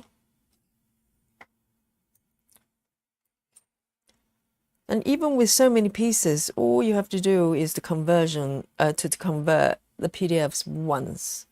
Once it's done, it's done. You don't have to do it again unless you have new patterns. And to be honest, these pieces are so big. It's not like we have new patterns every day.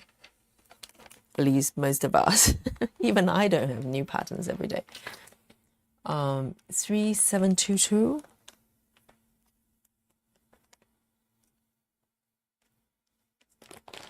And also I forgot to mention that Paradise only exists on Android. So if you live on iOS, then your best bet is to download a PC version of Paradise for the conversion. So you have that option there.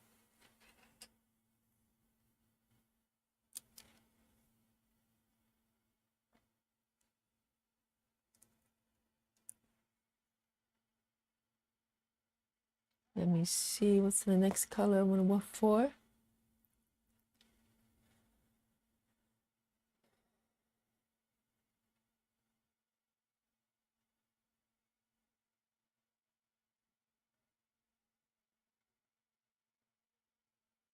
And I just appreciate the developers' generosity, you know, to give out literally free tools for people to use.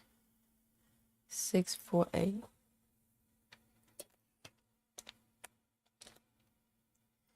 Six, 4, 8.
Three here. And in fact, I'm going to take it cross over here.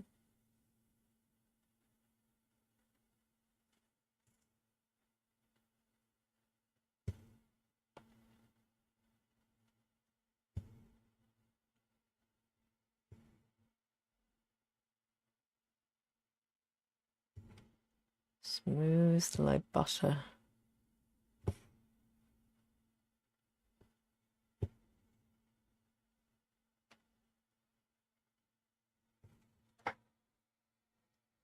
Hey, stitching down out under the rabbit hole. I'm going to call you rabbit hole.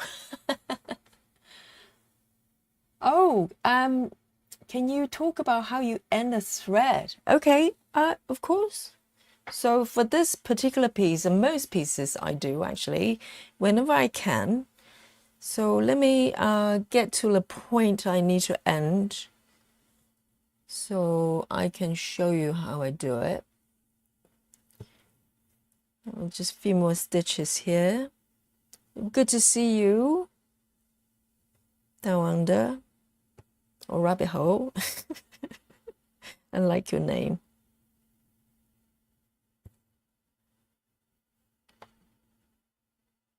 Let me see, it's getting a little bit short. I'll be ending my thread very soon.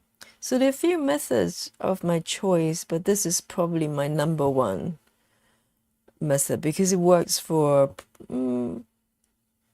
all full crosses projects on any number fabric count.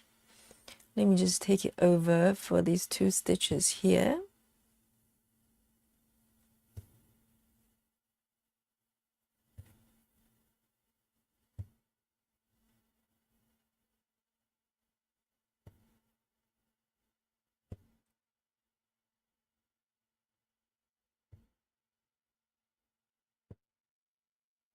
Okay, let me see.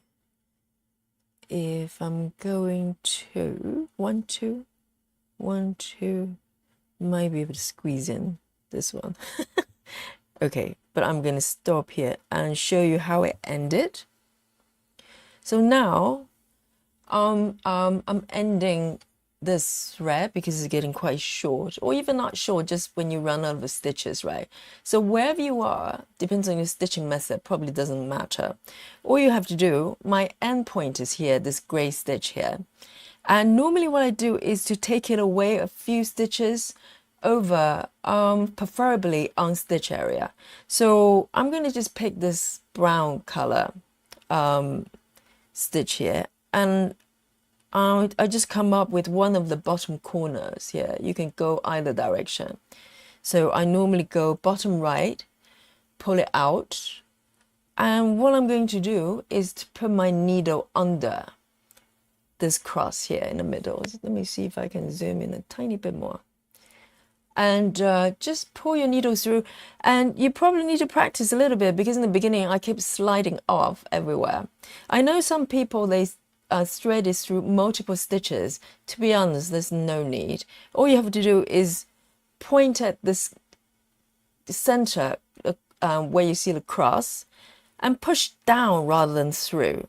So I'm not putting the needle through the other end.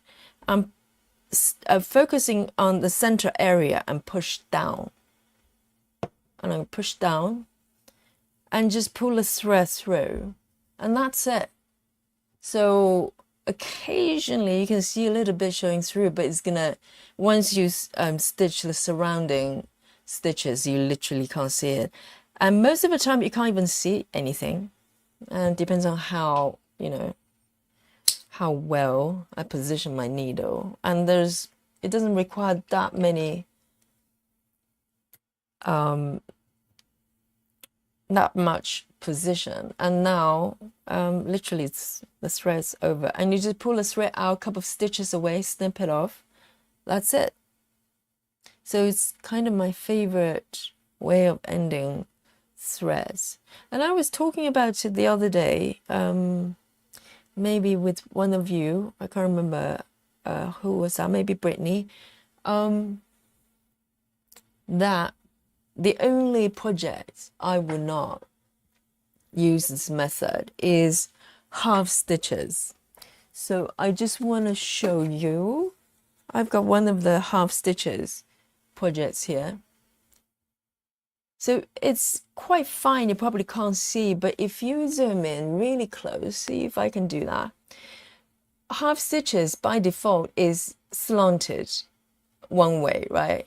And most people probably do it this way, bottom left, upper right. So the habit I have with the way I tuck my needles is from bottom right corner.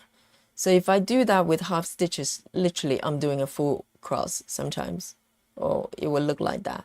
And so the only type of project I wouldn't use that tuck-in method is probably half stitches. Because even if you come up from the left and tuck it in, because there's only half stitch happening there, even with, you know, pretty good coverage, the chances of showing through is a bit greater. So I use different methods when I do half stitches.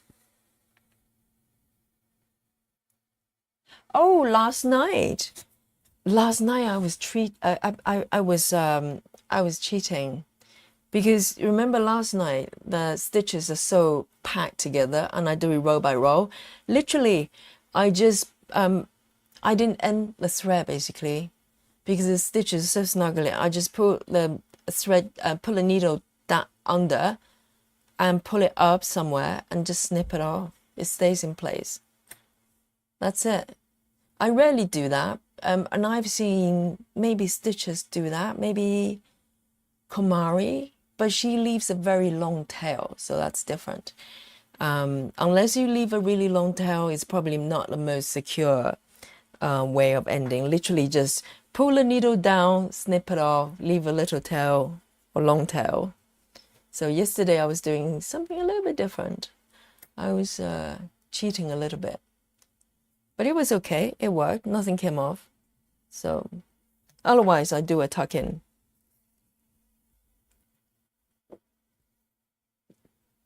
A little bit of Diet Coke.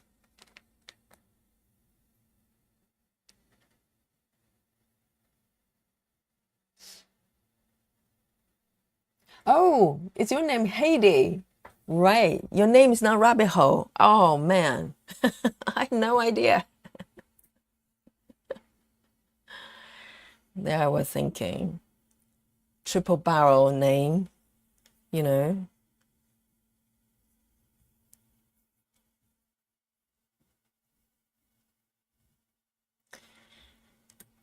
And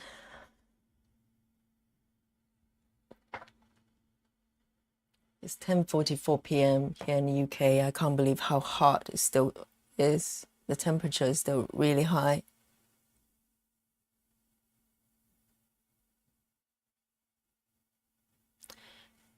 $814.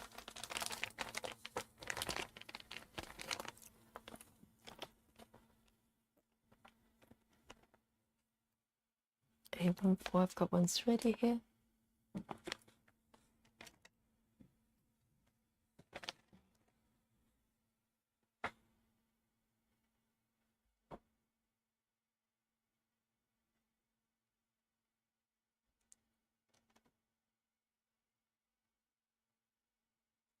Where am I?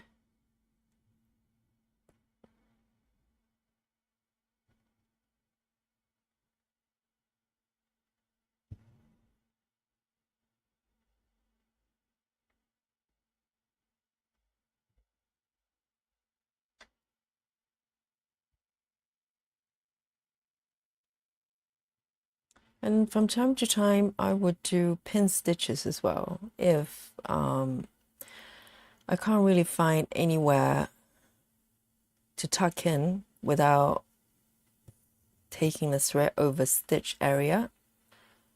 I'll do a pin stitch somewhere away from the final from the end stitch. So if it ever come off, the chances will get stitched off, stitched down before that happens.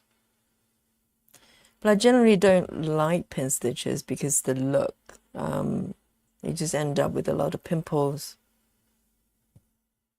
I don't like that.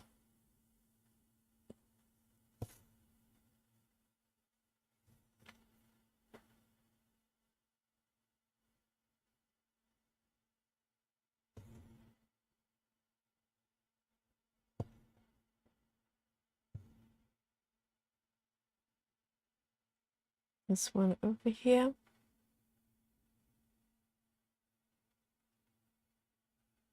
And I think I'm going to take it down over this location. So what I'm going to do, so I'm going to take the stitches from this area down here, which is far away and is crossing over, might be crossing over some stitch area. I don't like it. So what I'm going to do is do a pin stitch here as we just We were just talking about the pin stitch. So what it does is it brings the thread over away from the stitch area, and then I can bring it down without overlapping too many stitches. Stitches. Tongue twister. It's a tongue twister. So just a habit of mine to do so.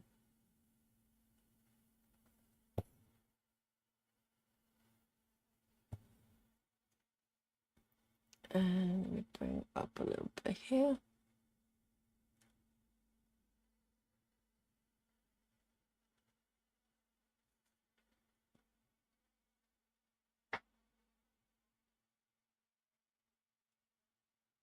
And 2 more stitches over here.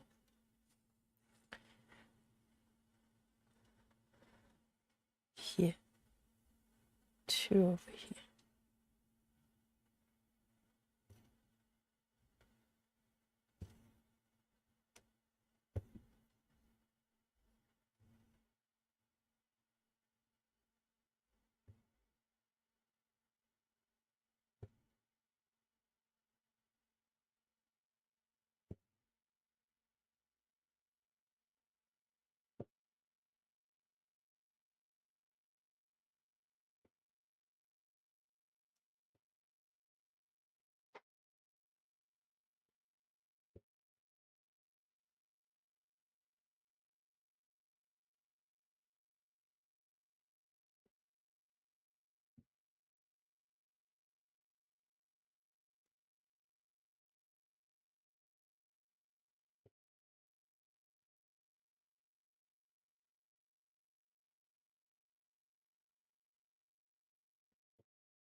I'm really looking forward to the bottom part of this page, because it starts to capture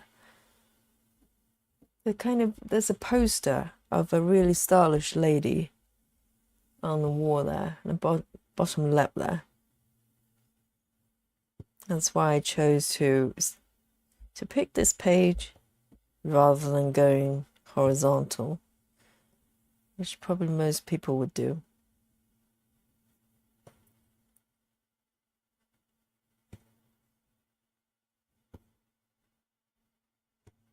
Right, I'm going to tuck it down here.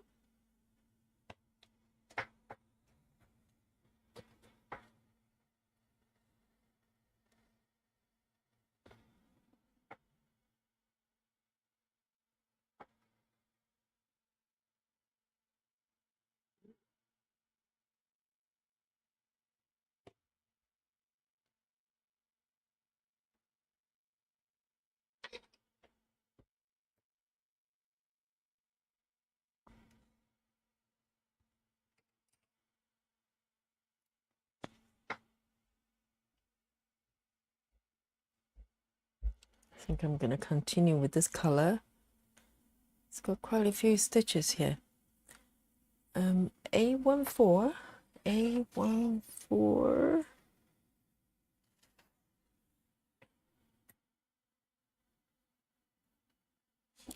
There are 2 other patterns from this company that I really need to get them going as well, because I'm trying to think the percentage of those pieces, probably around,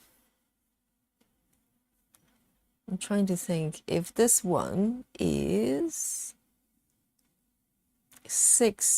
close to 7%, then those ones are probably definitely still under 10%.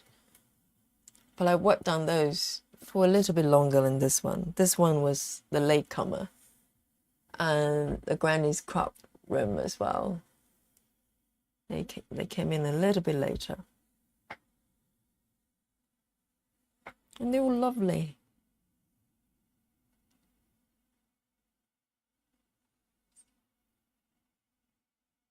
You know, for the past 2-3 years, I kind of just focused on 25 counts so much that in the beginning of this year, I just decided to kind of revisit these pieces and really, really love it. It feels so different once you've stitched so much, 25 counts, and then kind of do these ones. And I was totally wrong to think that 14 counts you will get kind of less details, and you know, people tend to think that smaller the stitches, the better. Not necessarily. And these pieces have back stitches as well, so we'll add even more details.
Good. We mark these ones. Let's get a few more over here.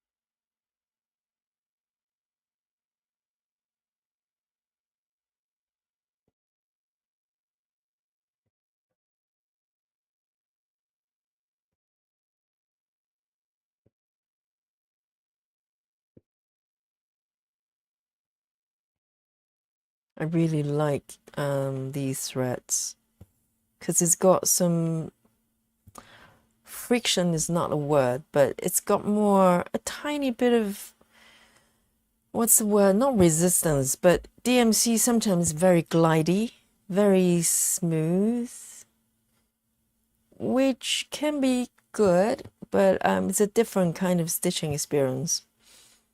But these ones got a little bit of, I don't know, you can feel the texture of the thread, which is really nice.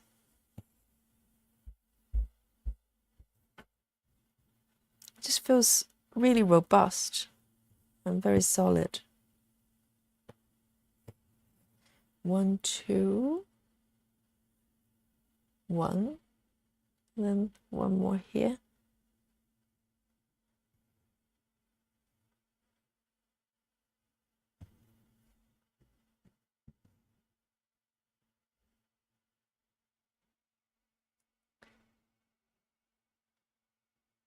And there's one stitch above.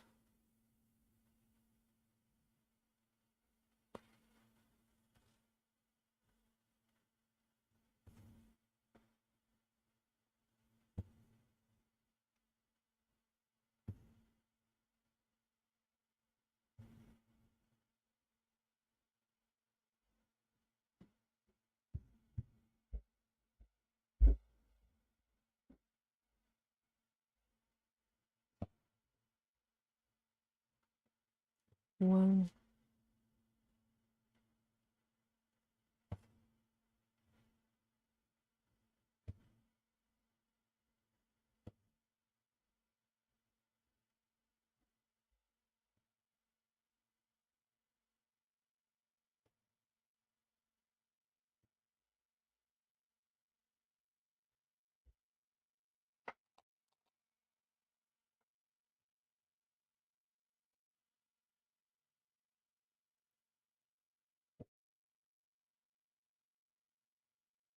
There's one more at the bottom here.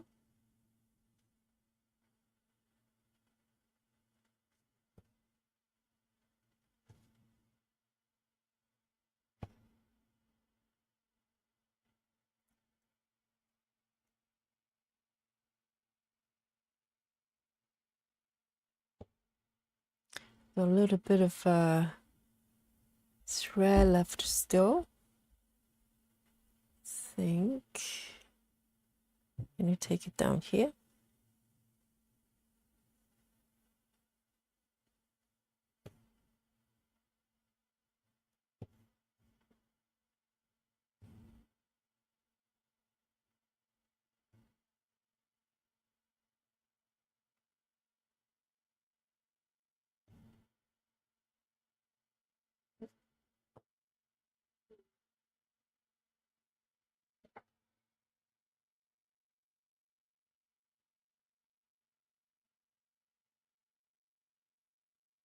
Maybe I can get away with one more stitch here on the side, maybe two more. Fingers crossed.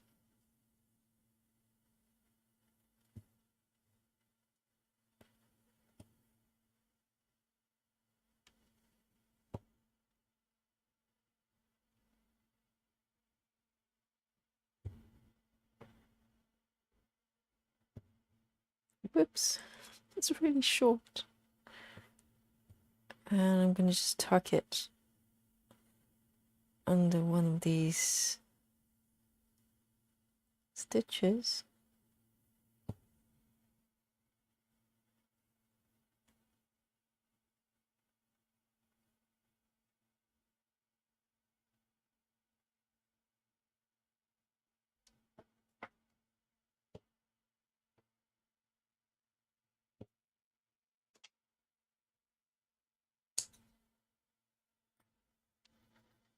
Lovely.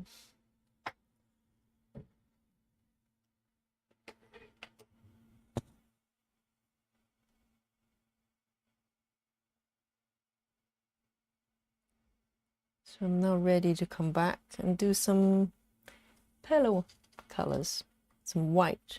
I think it's almost white.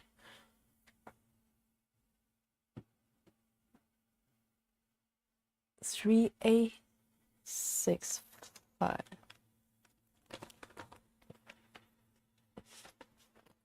It's the last color on the DMC chart, 3865, and it's a pure white.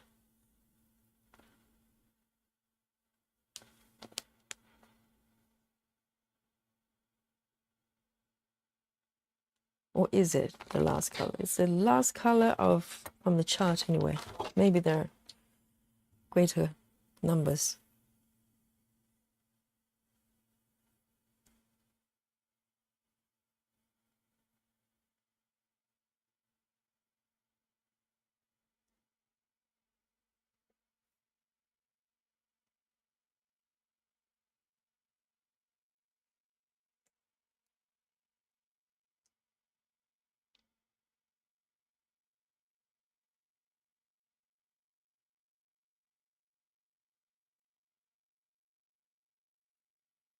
So these guys, 1, 2, 3, 4, it's 1.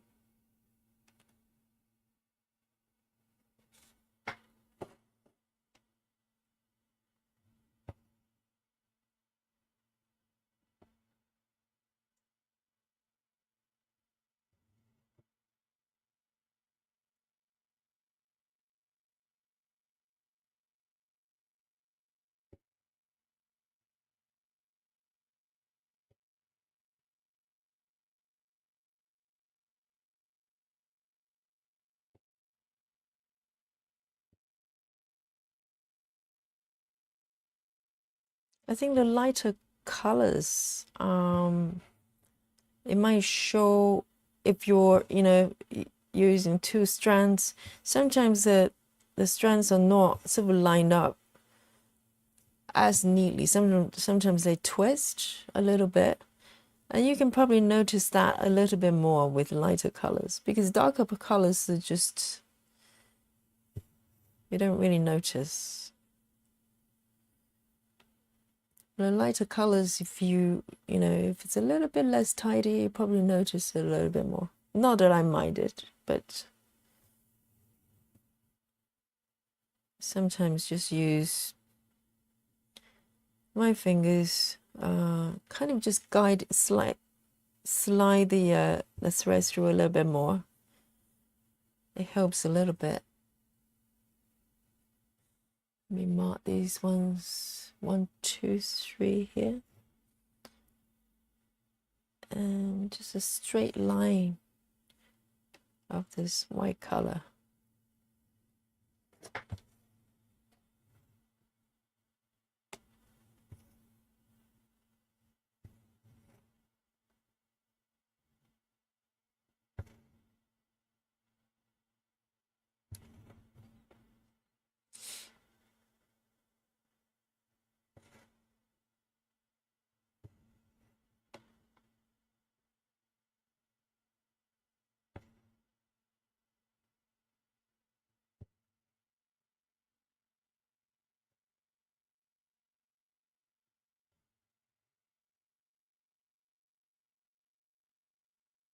See, it's like this one. I nearly stitched this one again because I just couldn't tell the difference after a while. It's probably a little bit like when people driving for a long distance, for a long time, they start to see just this white line in the middle of the road and becomes hypnotic. It's a bit like this one. It doesn't happen when it's darker color, but when it's white, kind of just things start to get a little bit blurry. Maybe go a little bit hypnotic.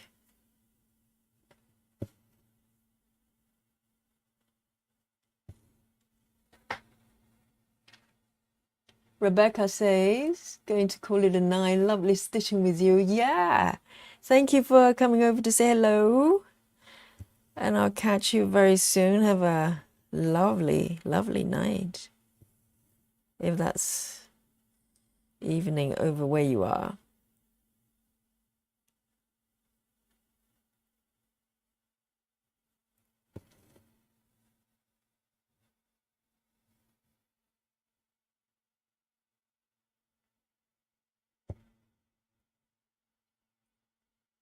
I hope you enjoyed the session, Rebecca.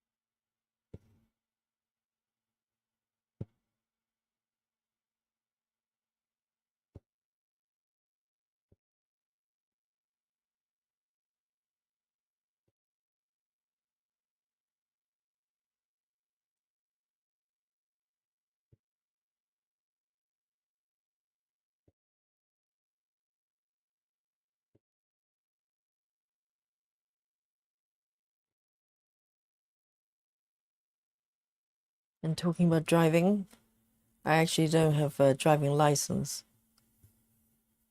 I know some countries or cities, if you don't drive, you literally can't go anywhere. But I think in London, if you have a car, it's like having a child.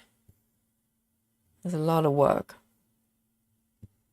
No, so it's really not necessary to have a car in a city like London, because you have public transportations everywhere. And parking space is kind of expensive. I don't know if there is residential parking. You might be able to, if I had a car living where I am, I might be able to get a spot somewhere on my street. I don't know how it works. But imagine if everybody has a car. and everybody wants a spot. But going nowhere. I ride my bicycle everywhere. I have a folding bike. Some of you might be familiar with Brompton, which is a British engineer folding bike. It's very, very sturdy. I think I got mine, when was that? 2017? Because prior to that, I had Dutch bikes, like big bikes, you know, really sturdy and comfortable. But then I decided to get Brompton, and since I got Brompton, I kind of used my big bikes less and less. So I kind of gave them away, because at the peak of my bike owning period, I had, I think, maybe 4 bikes. 3 big bikes and 1 folding bike. And that was just too excessive. And I run out of storage space. So I decided to simplify everything, because most places I go with my Brompton, I can fold it up, I can go into studio and just dock it, you know, pop it somewhere. I don't need to worry about parking. So I just gave my big bikes away for people who can make good use of them. But I love those Dutch bikes. They're so comfortable. It's like riding sofa. You know, you feel like you're sitting on a sofa when you're bicycling, because it's just that comfortable. So when I used to commute a bit further, sort of beyond more than half an hour commute, those big bikes would be very good. Let me see. I am gonna give the white a little bit of rest and switch to another color. Just give my eyes a little bit time to reset.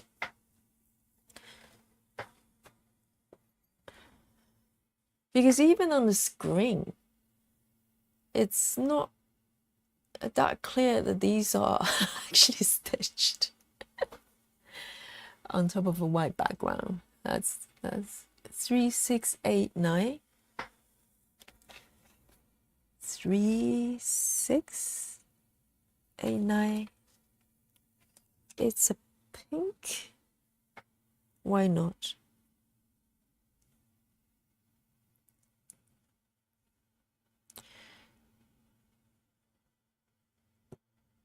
So I go, you know, a commute, or well, I can't even call it commuting. It's just traveling to studios. If it's really nearby, I walk, or I bring my Brompton. And if it's beyond sort of cyclable distance, I hop on the tube. So that's pretty much it. And there's absolutely no need to own a car. I just cannot come up with a single reason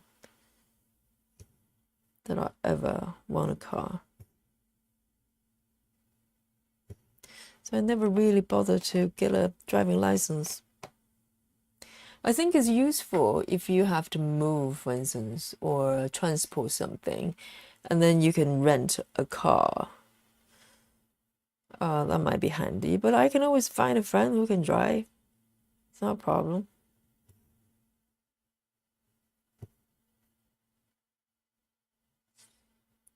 And even with Brompton, you know, I put all my shopping, grocery shopping bag at the back. I've got a rack. And you can carry a fair bit of stuff. You know, bicycle just so functional. What a great invention.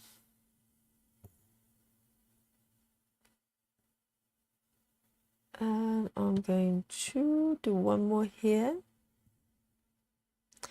Maybe I can get away with one more stitch at the bottom before I run out of my thread here. Let's see how it goes. Oh, maybe not. It's already protesting. I'm gonna end this one here. It's very, very short.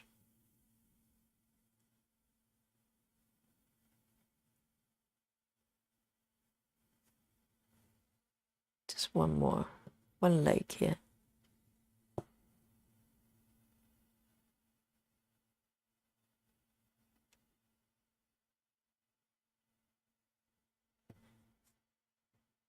This stitch is a little bit funny.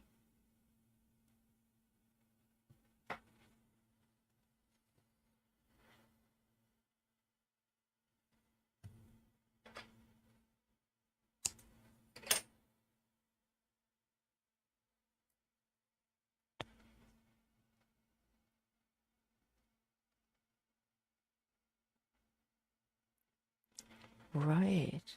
Where should I go next? So there's some pale colors there. Let me see.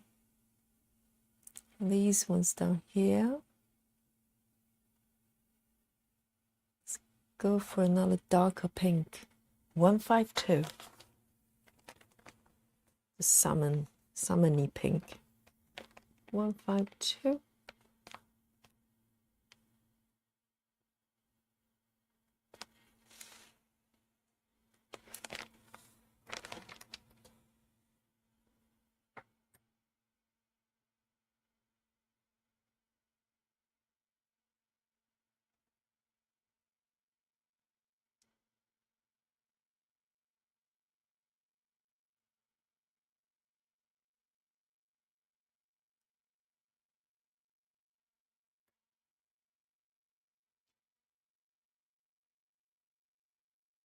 And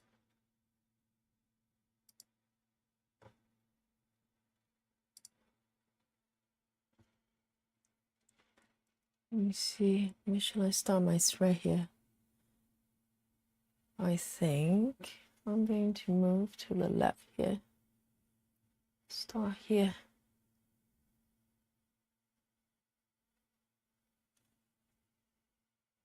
So 1, 2.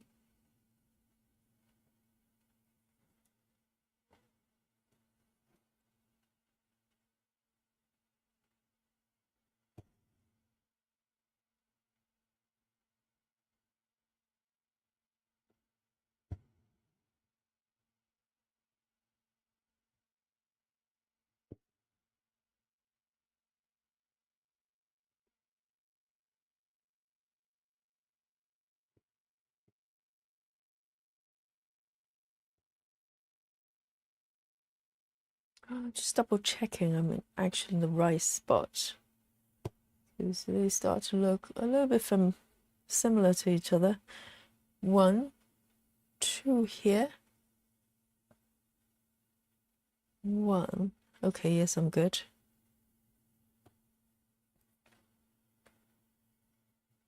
2 stitches here. And then 1 more.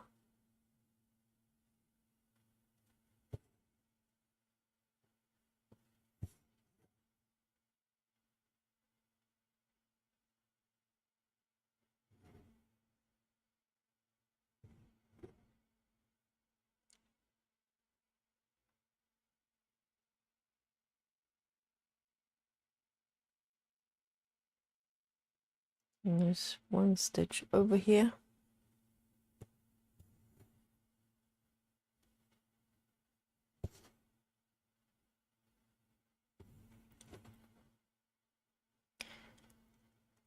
So I used to commute via the London subway, what we called the Tube, and I'm actually claustrophobic. So the rush hour commute used to be, I think, traumatic was probably understatement. When you're claustrophobic, if any one of you have even just mildly of the phobia, being in a confined space is probably one of the worst things you could be. even just briefly. So I think my condition probably got much worse because I had to do a daily commute, and it wasn't unusual that I come out of the train in tears. It was not unusual at all. But I didn't have choice, because what else do you do? You know, you have to be at work on time, and unless you just get up, you know, so early that no one else was before the rush hour, it just wasn't practical. But if you're around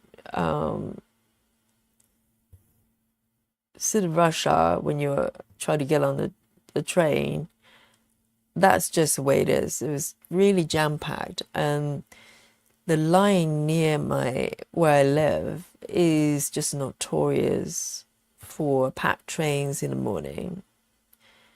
And it's not unusual to have trains, you know, going by that just absolutely no space to get on. You have to wait for the next one. So in order to get to work in time, you just have to bite the bullet and just join the crowd. I can't tell you what it's like. It's like you have no oxygen. Just in between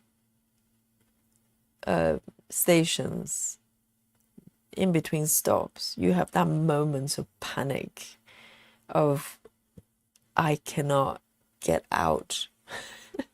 I'm sorry, it's a little bit triggering if you have claustrophobia. You can probably relate. But it used to be like that for me every day. It was just a daily thing. Until the bicycle rental and the bicycle lane scheme was introduced to London. I mean, you would have thought, oh, city like London, there must be a strong bicycle culture. It probably did once in a while, but sort of once upon a time. But it kind of got forgotten when everybody got a car, or, you know, everything's designed, all the roads are designed for cars. You know, bicycle is just something that's like afterthought. So it was quite scary. I think it's still, a lot of people think it's scary to cycle in London, but actually it's much, much better now. So they introduced sort of cycle lane, like almost like building highways. They have a plan over multiple years. It was under Boris Johnson, when Boris Johnson, you know, the guy became the prime minister for a little while. Long story, but Boris Johnson was actually a good mayor. He's a terrible, terrible prime minister, but he was a good mayor. He cycled himself. So I actually bumped into him a couple of times riding, commuting to work. I used to work in quite a central area near the Parliament building, and I would cycle, and you always know it's him because he's got this crazy hair, and he would originally he didn't want to wear a helmet before he became prime minister, mayor rather. He would cycle without a helmet, and I cycle without a helmet. You know, I think it's a little bit silly to put sort of watermelon skin on your head when it provides very little protection, but that's a different story. But he used to just cycle freely, just like a normal person, on a bicycle, and you can always see him because of the crazy blonde hair. And so I bumped into him actually a few times on the road, and it was really encouraging because, you know, the mayor, the pioneer, almost, you know, introduced this new, they call bicycle superhighway in London. He was a cycler himself, and he would cycle to Parliament to work, or not Parliament, wherever he was as a mayor, like official building. And So even though he turned out to be a terrible, terrible prime minister, I still have a soft spot for him. You know, as a mayor, he was actually really good. He did 2 terms because he did a good job, and I think that's where had to, suppose he should have stayed there on that level, because as a, as a prime minister, he was a disaster. And but he was the person that introduced not only the bicycle, quote unquote, bicycle superhighway, basically just blue paints, but it was better than not having it at all, because it kind of created a legitimate space for bicycles to cycle on. Otherwise, you're kind of just competing with the cars, particularly taxis. They're not very forgiving. And then he also introduced a rental bicycle scheme. So a lot of cities, they have those now. In Paris, in Ireland, they all have it, and many other cities that you can, it's kind of docking station based, not the free docking ones. The docking station that they have almost like bus stops that you have in various locations, and you can take your bikes there. And those bikes were dubbed Boris bikes. They are, that's kind of a term of affection. Even now, people still call it Boris bike. I still call them Boris bikes, because he was the one that probably, despite a lot of other politicians, they don't care about bicycles. They just want to, kind of please the crowd being motorists. And so I respected him for that. He did a good job. He introduced the scheme, and we all rushed there to support that, because it gave us, who had to commute every day, another option that we didn't have before, or at least didn't feel safe to do. So I started cycle then. I think it was probably about 2011 or 12, something like that. And never looked back. It changed my life, because I didn't have to get on that train, that tube, every single day and cry my way out all the way to work. It wasn't for a way for anybody to live. And I think because I had that option, it freed my mind, because my phobia got better. Whereas in the height of my claustrophobia, I couldn't get into taxis. Even, London cabs is okay. London cabs is those black cabs. They are big. You can sit 4 people face to face. If you don't know what it looks like, you can Google traditional black taxi. But any regular taxi, to a one at the front, maybe 2 at the back, I will not get in those cars, because I'll have a panic attack. I'll just find my way back. There are a couple of occasions that were on a highway where you couldn't park, and I was having a hyperventilation.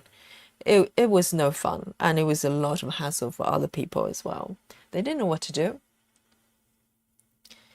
And so in a way, through Boris Johnson's scheme, the bicycle scheme, he probably changed my life in many ways, and probably changed a lot of people's lives. And I think when you serve 2 terms, being this beloved mayor, at least in my mind, there are a couple of other really great things he did, though. If you think about London, there's this idea of double-decker bus. It's called Route Master. It's kind of a symbol of London. There are 2 tiers. You can get upstairs, downstairs, and I think for a lot of people, who only have ever been on regular buses, it's kind of a beautiful thing to have. You know, it's a novel experience. It's a symbol of London. But the previous mayor, Ken Livingstone, he actually abolished them. He abolished them. I'm trying to think whether he either abolished them or he changed the design, because you used to be able to just jump on those route masters, those two-tier London buses. And the back, you can just hop on it. If the bus is slowed down somewhere, not at the bus stops, just around, you know, the road somewhere, as long as it's maybe waiting for the traffic light, you used to be able to just hop on and get on. And there would be actually a human being at the back, like an attendant, there to collect tickets. I probably dated myself. But there used to be a thing, and it wasn't that long ago. We're talking up to 2010. I'm trying to think, maybe up to early 2000, we still had those traditional route masters you can hop on.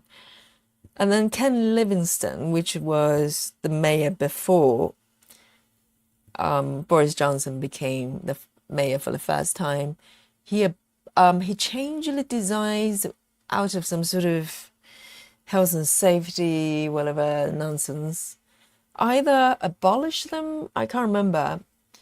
And he did some terrible things. He removed all the traditional phone booths, you know, the Doctor Who phone booths, those red ones. He removed them and replaced them with some really ugly aluminum material grey boxes. Unforgivable, totally unforgivable. And I missed one stitch here. 1, 2, 3. 1, 2, 3. Okay. I see what's happening. 1, 2, 3. Okay, never mind. I'll just stitch down here. And not only he changed the design of the route master, the double-decker bus, he removed those red phone boxes. So essentially, he murdered all the symbols of London. This man, charmless man. And then Boris Johnson came along. He provided the bicycles. In a way, saved my life. And also, he reinstated the route master. The design is more modern. It's beautiful. I don't know who redesigned it. So you can no longer hop on from the back. Okay, that I think most people can live with. Maybe there are some accidents. I don't know. I don't know what the number of people actually fallen off as they jump up. I have no idea. But I probably wouldn't be too surprised. But the new design actually looks classic. So he did a very good job. And I can't remember whether he put the red phone boxes back, but you just don't see them anymore. Not really, I don't think. So Boris Johnson did a lot of good things. And I think, you know, he was voted again for good reasons, because people liked him. He was this, you know, buffoon-looking guy who maybe secretly a little bit smart. And he was the chief, you know, editor-in-chief of, was it Daily Telegraph? So he's not dumb. He had his ways. But then he made a terrible decision to try to become prime minister. Maybe it was his childhood ambition in his slightly deluded world of, you know, surrounded by politicians. And he was out of his depths. You know, it's like they say, all politics end in tears, and end in tear indeed for him. He did a terrible job during COVID. And I think COVID probably exposed a lot of politicians of their true colors and their true abilities. Because in peacetime, when everything's all well and dandy, probably most people can manage somehow. But when there's crisis, and particularly, it's not even wars, maybe there's some lessons you can pick up from previous people. Pandemic, I think for our generation, it's the first one like this. Maybe before that was like bird flu, but it's kind of quite localized. Not everybody's affected. But this one was different. Lockdown was never heard of before. And I think a lot of politicians just lost their plot.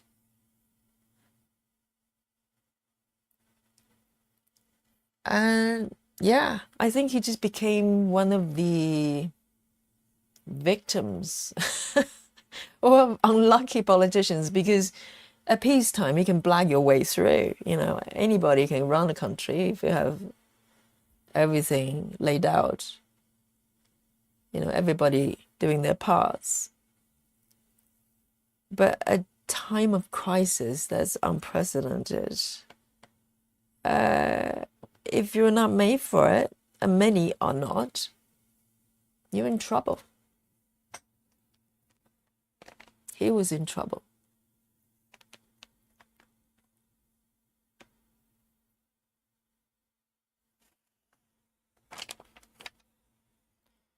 And I think there's one thing of being, you know, there's one thing to be incompetent, but it's quite another when people find out that you're slightly hypocritical, or maybe even lying to people. People don't forget that very easily. And I think that was his situation. Oh, Jennifer, the same could be said for our president, the current one. Oh dear. That's another rabbit hole. Look at me. You know, we can dive in.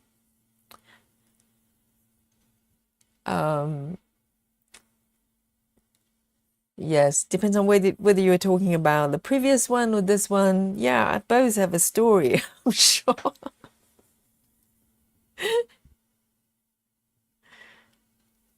And I think the great, you know, probably a good way of dealing with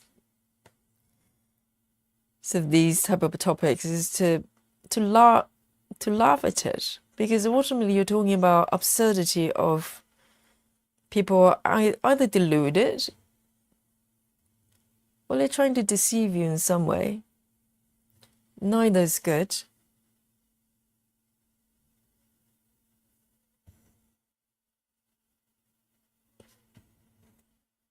And I think, you know, particularly with the situation with lockdown, it was so unprecedented, you know, in our living memory that we have. No one has gone through it before. You know, if you think about wars, some people may have experienced that. But lockdown, who has done that? No one. But the thing is, you know, prior to that situation, if you were told, if someone told you that, yes, the power, you know, that may be can tell you when to leave your house and how many times you're allowed to do that and how many eggs you're allowed to buy, or in my case, tomatoes. I can't remember if they ration tomatoes, but anything that you can't buy more than two, basically, at that time. And for ordinary people, I think we're like thinking,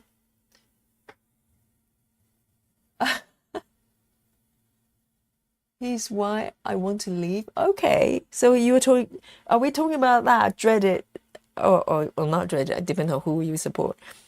You're talking about a T word, right? Am I correct? The big T, not Mr. T. Yes, but I think the lockdown situation um, for a lot of politicians that might be a little bit twisted. It was intoxicating because for the first time in their lives, they realize they have so much power. If they tell you one thing, you just obey.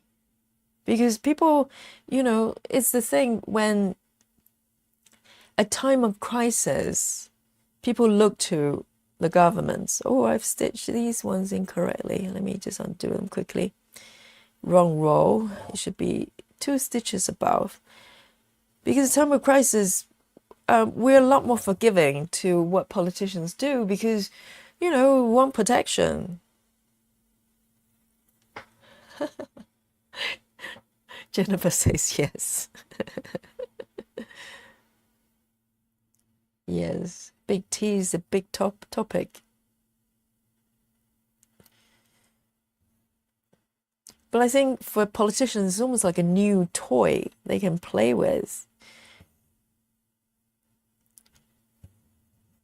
And that's what Boris Johnson did, in the midst of the national lockdown. He was partying, have red wine parties with his colleagues when he just came back from a press conference telling people how they should obey the rules, social distancing, that dreadful word. I hope it will never be mentioned ever again. And can only go out to exercise once and then to go to a shop once, maybe every other day, I can't remember. Some really arbitrary and ridiculous. And people follow because people are good nature, they just want to help, do whatever they can to ease the situation. And there he was having red wine party with his colleagues, probably laughing at us. These fools, they just do whatever I tell them. What a bunch of morons, to use American word. Morons. And that's what got him out of his position later on. And he was exposed by his own people. His own advisor, I can't remember his name. They all rats, really, to be honest. I have no sympathy for any of them. And I think Boris Johnson's lost his plot and probably badly advised. I don't know whether he's got someone wise around him. He's supposed to come from family of, maybe they're politicians or something like that. I can't remember. But no one told him, Boris, you're not made for this. Just because you can become a prime minister doesn't mean you should.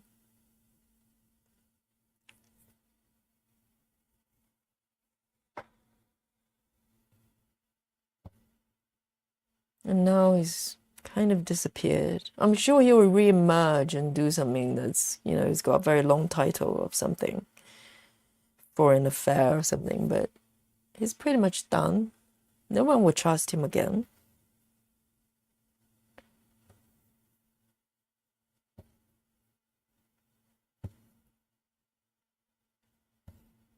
That's the tragedy of politics.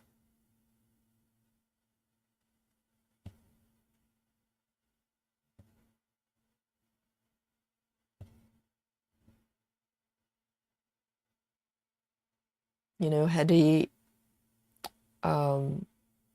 finished his second term as London mayor, and then just moved back to civilian work. You know, maybe become the media person again. He was quite popular prior to that as a public figure. People liked him. He was funny. And then he just ruined it all by trying to be the prime minister.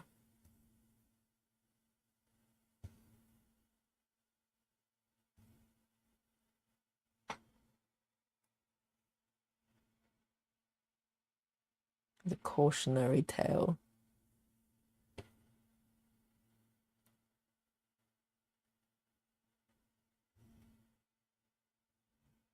But I'm still grateful that he, you know, managed to implement the bicycle schemes and made cycling in a city like London a thing.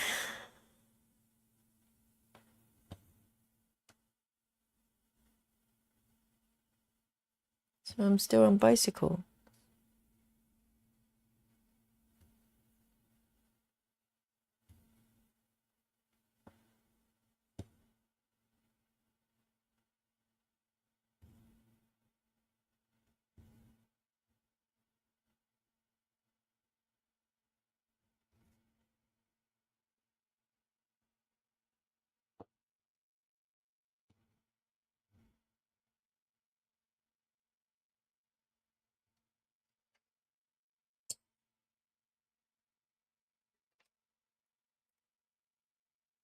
Let me check.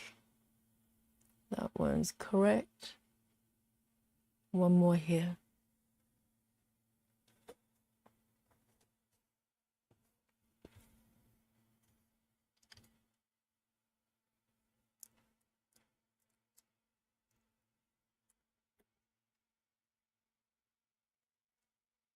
Let me have a cup of tea.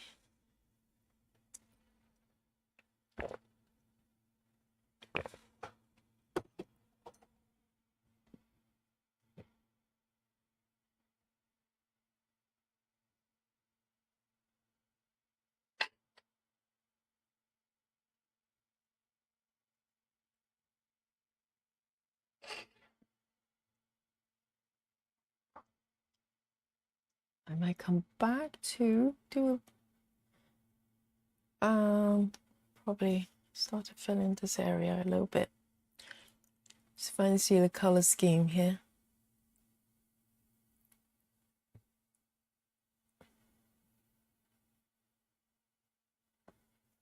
And today again, I'm gonna keep it going till midnight. So that's another 15 minutes or so. Should be able to squeeze in a few more stitches here. 3328, 3328.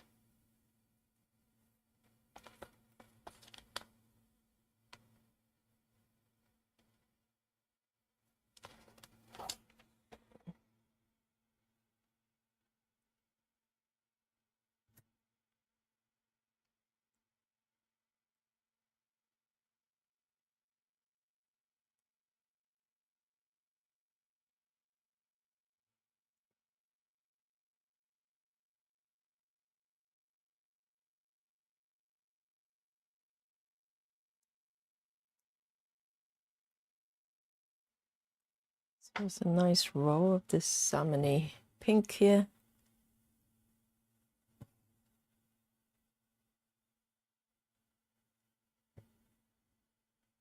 It's still really, really warm, even though it's close to midnight here in London.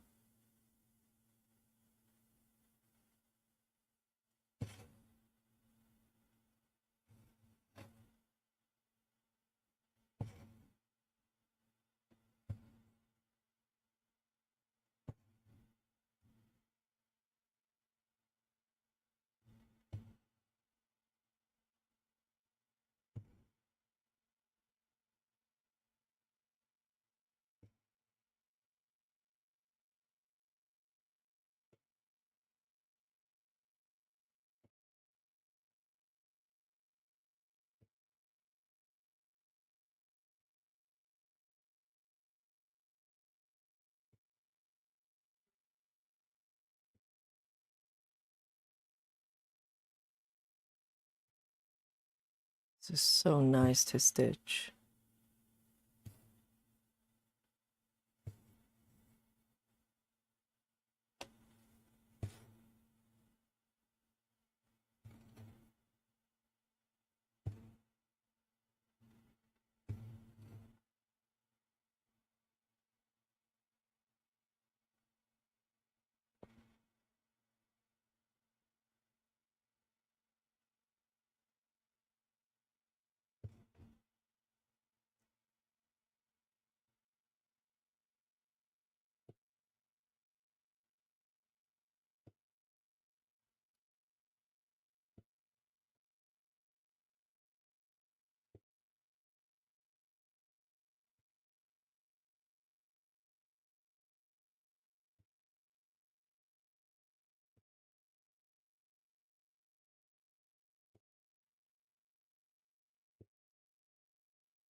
Beautiful.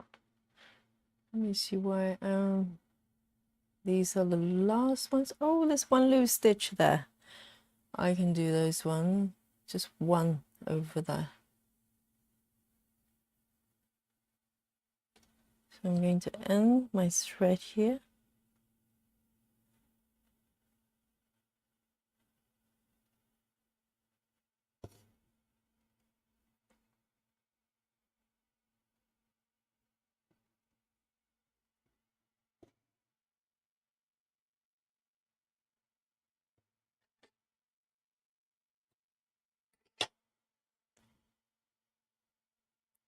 And just one loose stitch over here.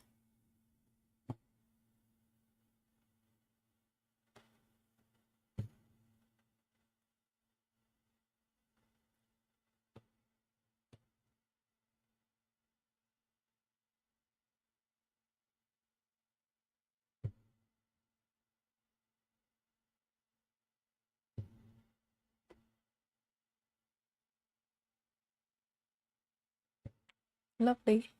And I'm going to tuck it in.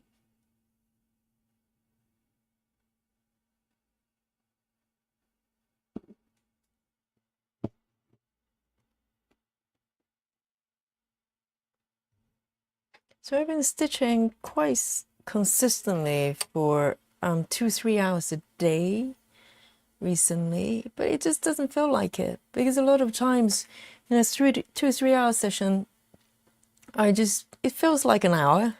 I'm always shocked when I look at how long I've been streaming. It's crazy. 3328. I'm going to pop it back. Maybe go for one more color before I wrap up.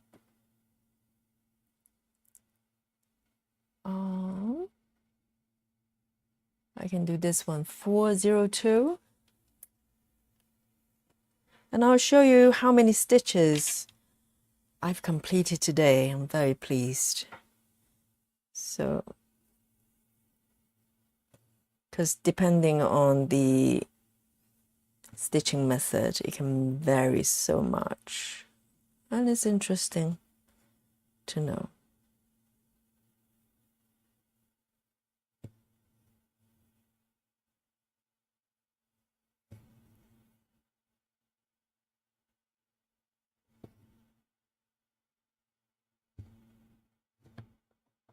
Tease that off. And there's one more stitch on the right there.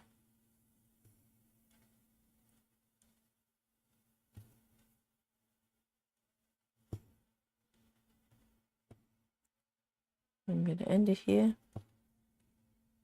Oh, it's nice and filled in. It's quite nice.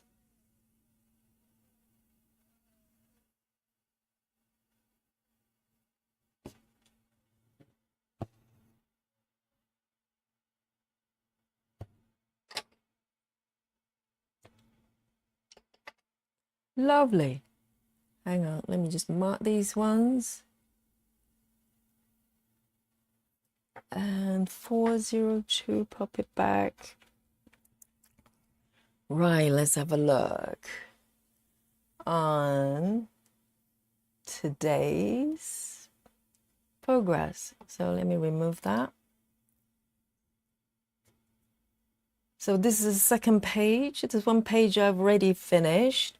And this page, I filled in a lot of this area today and this middle, a lot of red, and some of the white bits. You almost can't see it because it's the same color as the fabric, but the stitches are there. Okay, so I kind of switch back and forth of darker colors versus pale colors, so my eyes don't get fatigued and get bored. But these two areas are filled with kind of more pale colors. I think they're windows, the lights coming out of the store. And let me show you, in case you haven't seen it, the full mock-up. That's the full glory of it.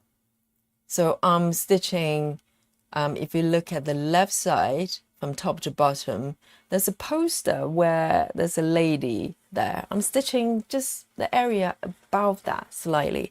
So the white areas that we're looking at probably are the street lights.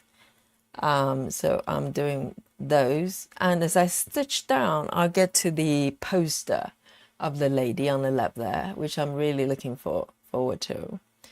So this is a beautiful, beautiful piece here. And so let me zoom out a little bit more here so you can see. So these are street lights for sure. Now I can figure them out. And so I'll continue to work on this in the future sessions. Once these maybe 4 pages are completed, I'll start doing the back stitching to add more details here. So that's another thing to look forward to. So today, let me show you my app here. So I've completed 328. Let me just zoom in a little bit. 328 stitches, not too bad. It gave me a little confetti as reward because I set my daily target is 300. I didn't even realize I completed 300. I was a bit surprised when I saw the confetti coming down. But this method is really fast, obviously, and it's a nice contrast from the method I used yesterday for yesterday's piece. If you don't know which one I'm talking about, look up yesterday's stream. I stitched row by row in order to keep the fabric relatively open and not too tight. So different methods for different projects. That's how I normally tackle it. And it's great fun because each day I can switch to different methods by switching different projects. And the completion in total is about 6.8. And let me just quickly switch back to my completion of the page. So this app actually give me the percentage of the current page. So I've reached 70.9 actually, so almost 71, which is wonderful, meaning that I've got 30% to go.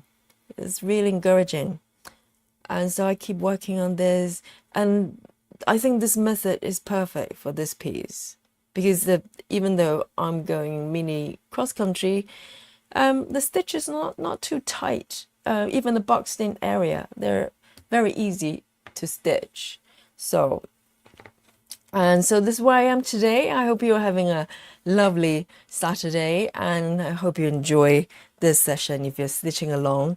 And if you're watching the playback, I hope you enjoyed it too. So I'll catch you very soon for another piece and maybe a different method as well, most likely. So thank you for joining me today. And it depends on where you are. It's good morning to you or good afternoon, but it's definitely good night from London here. It's close to midnight. Nighty night. See you later. Bye.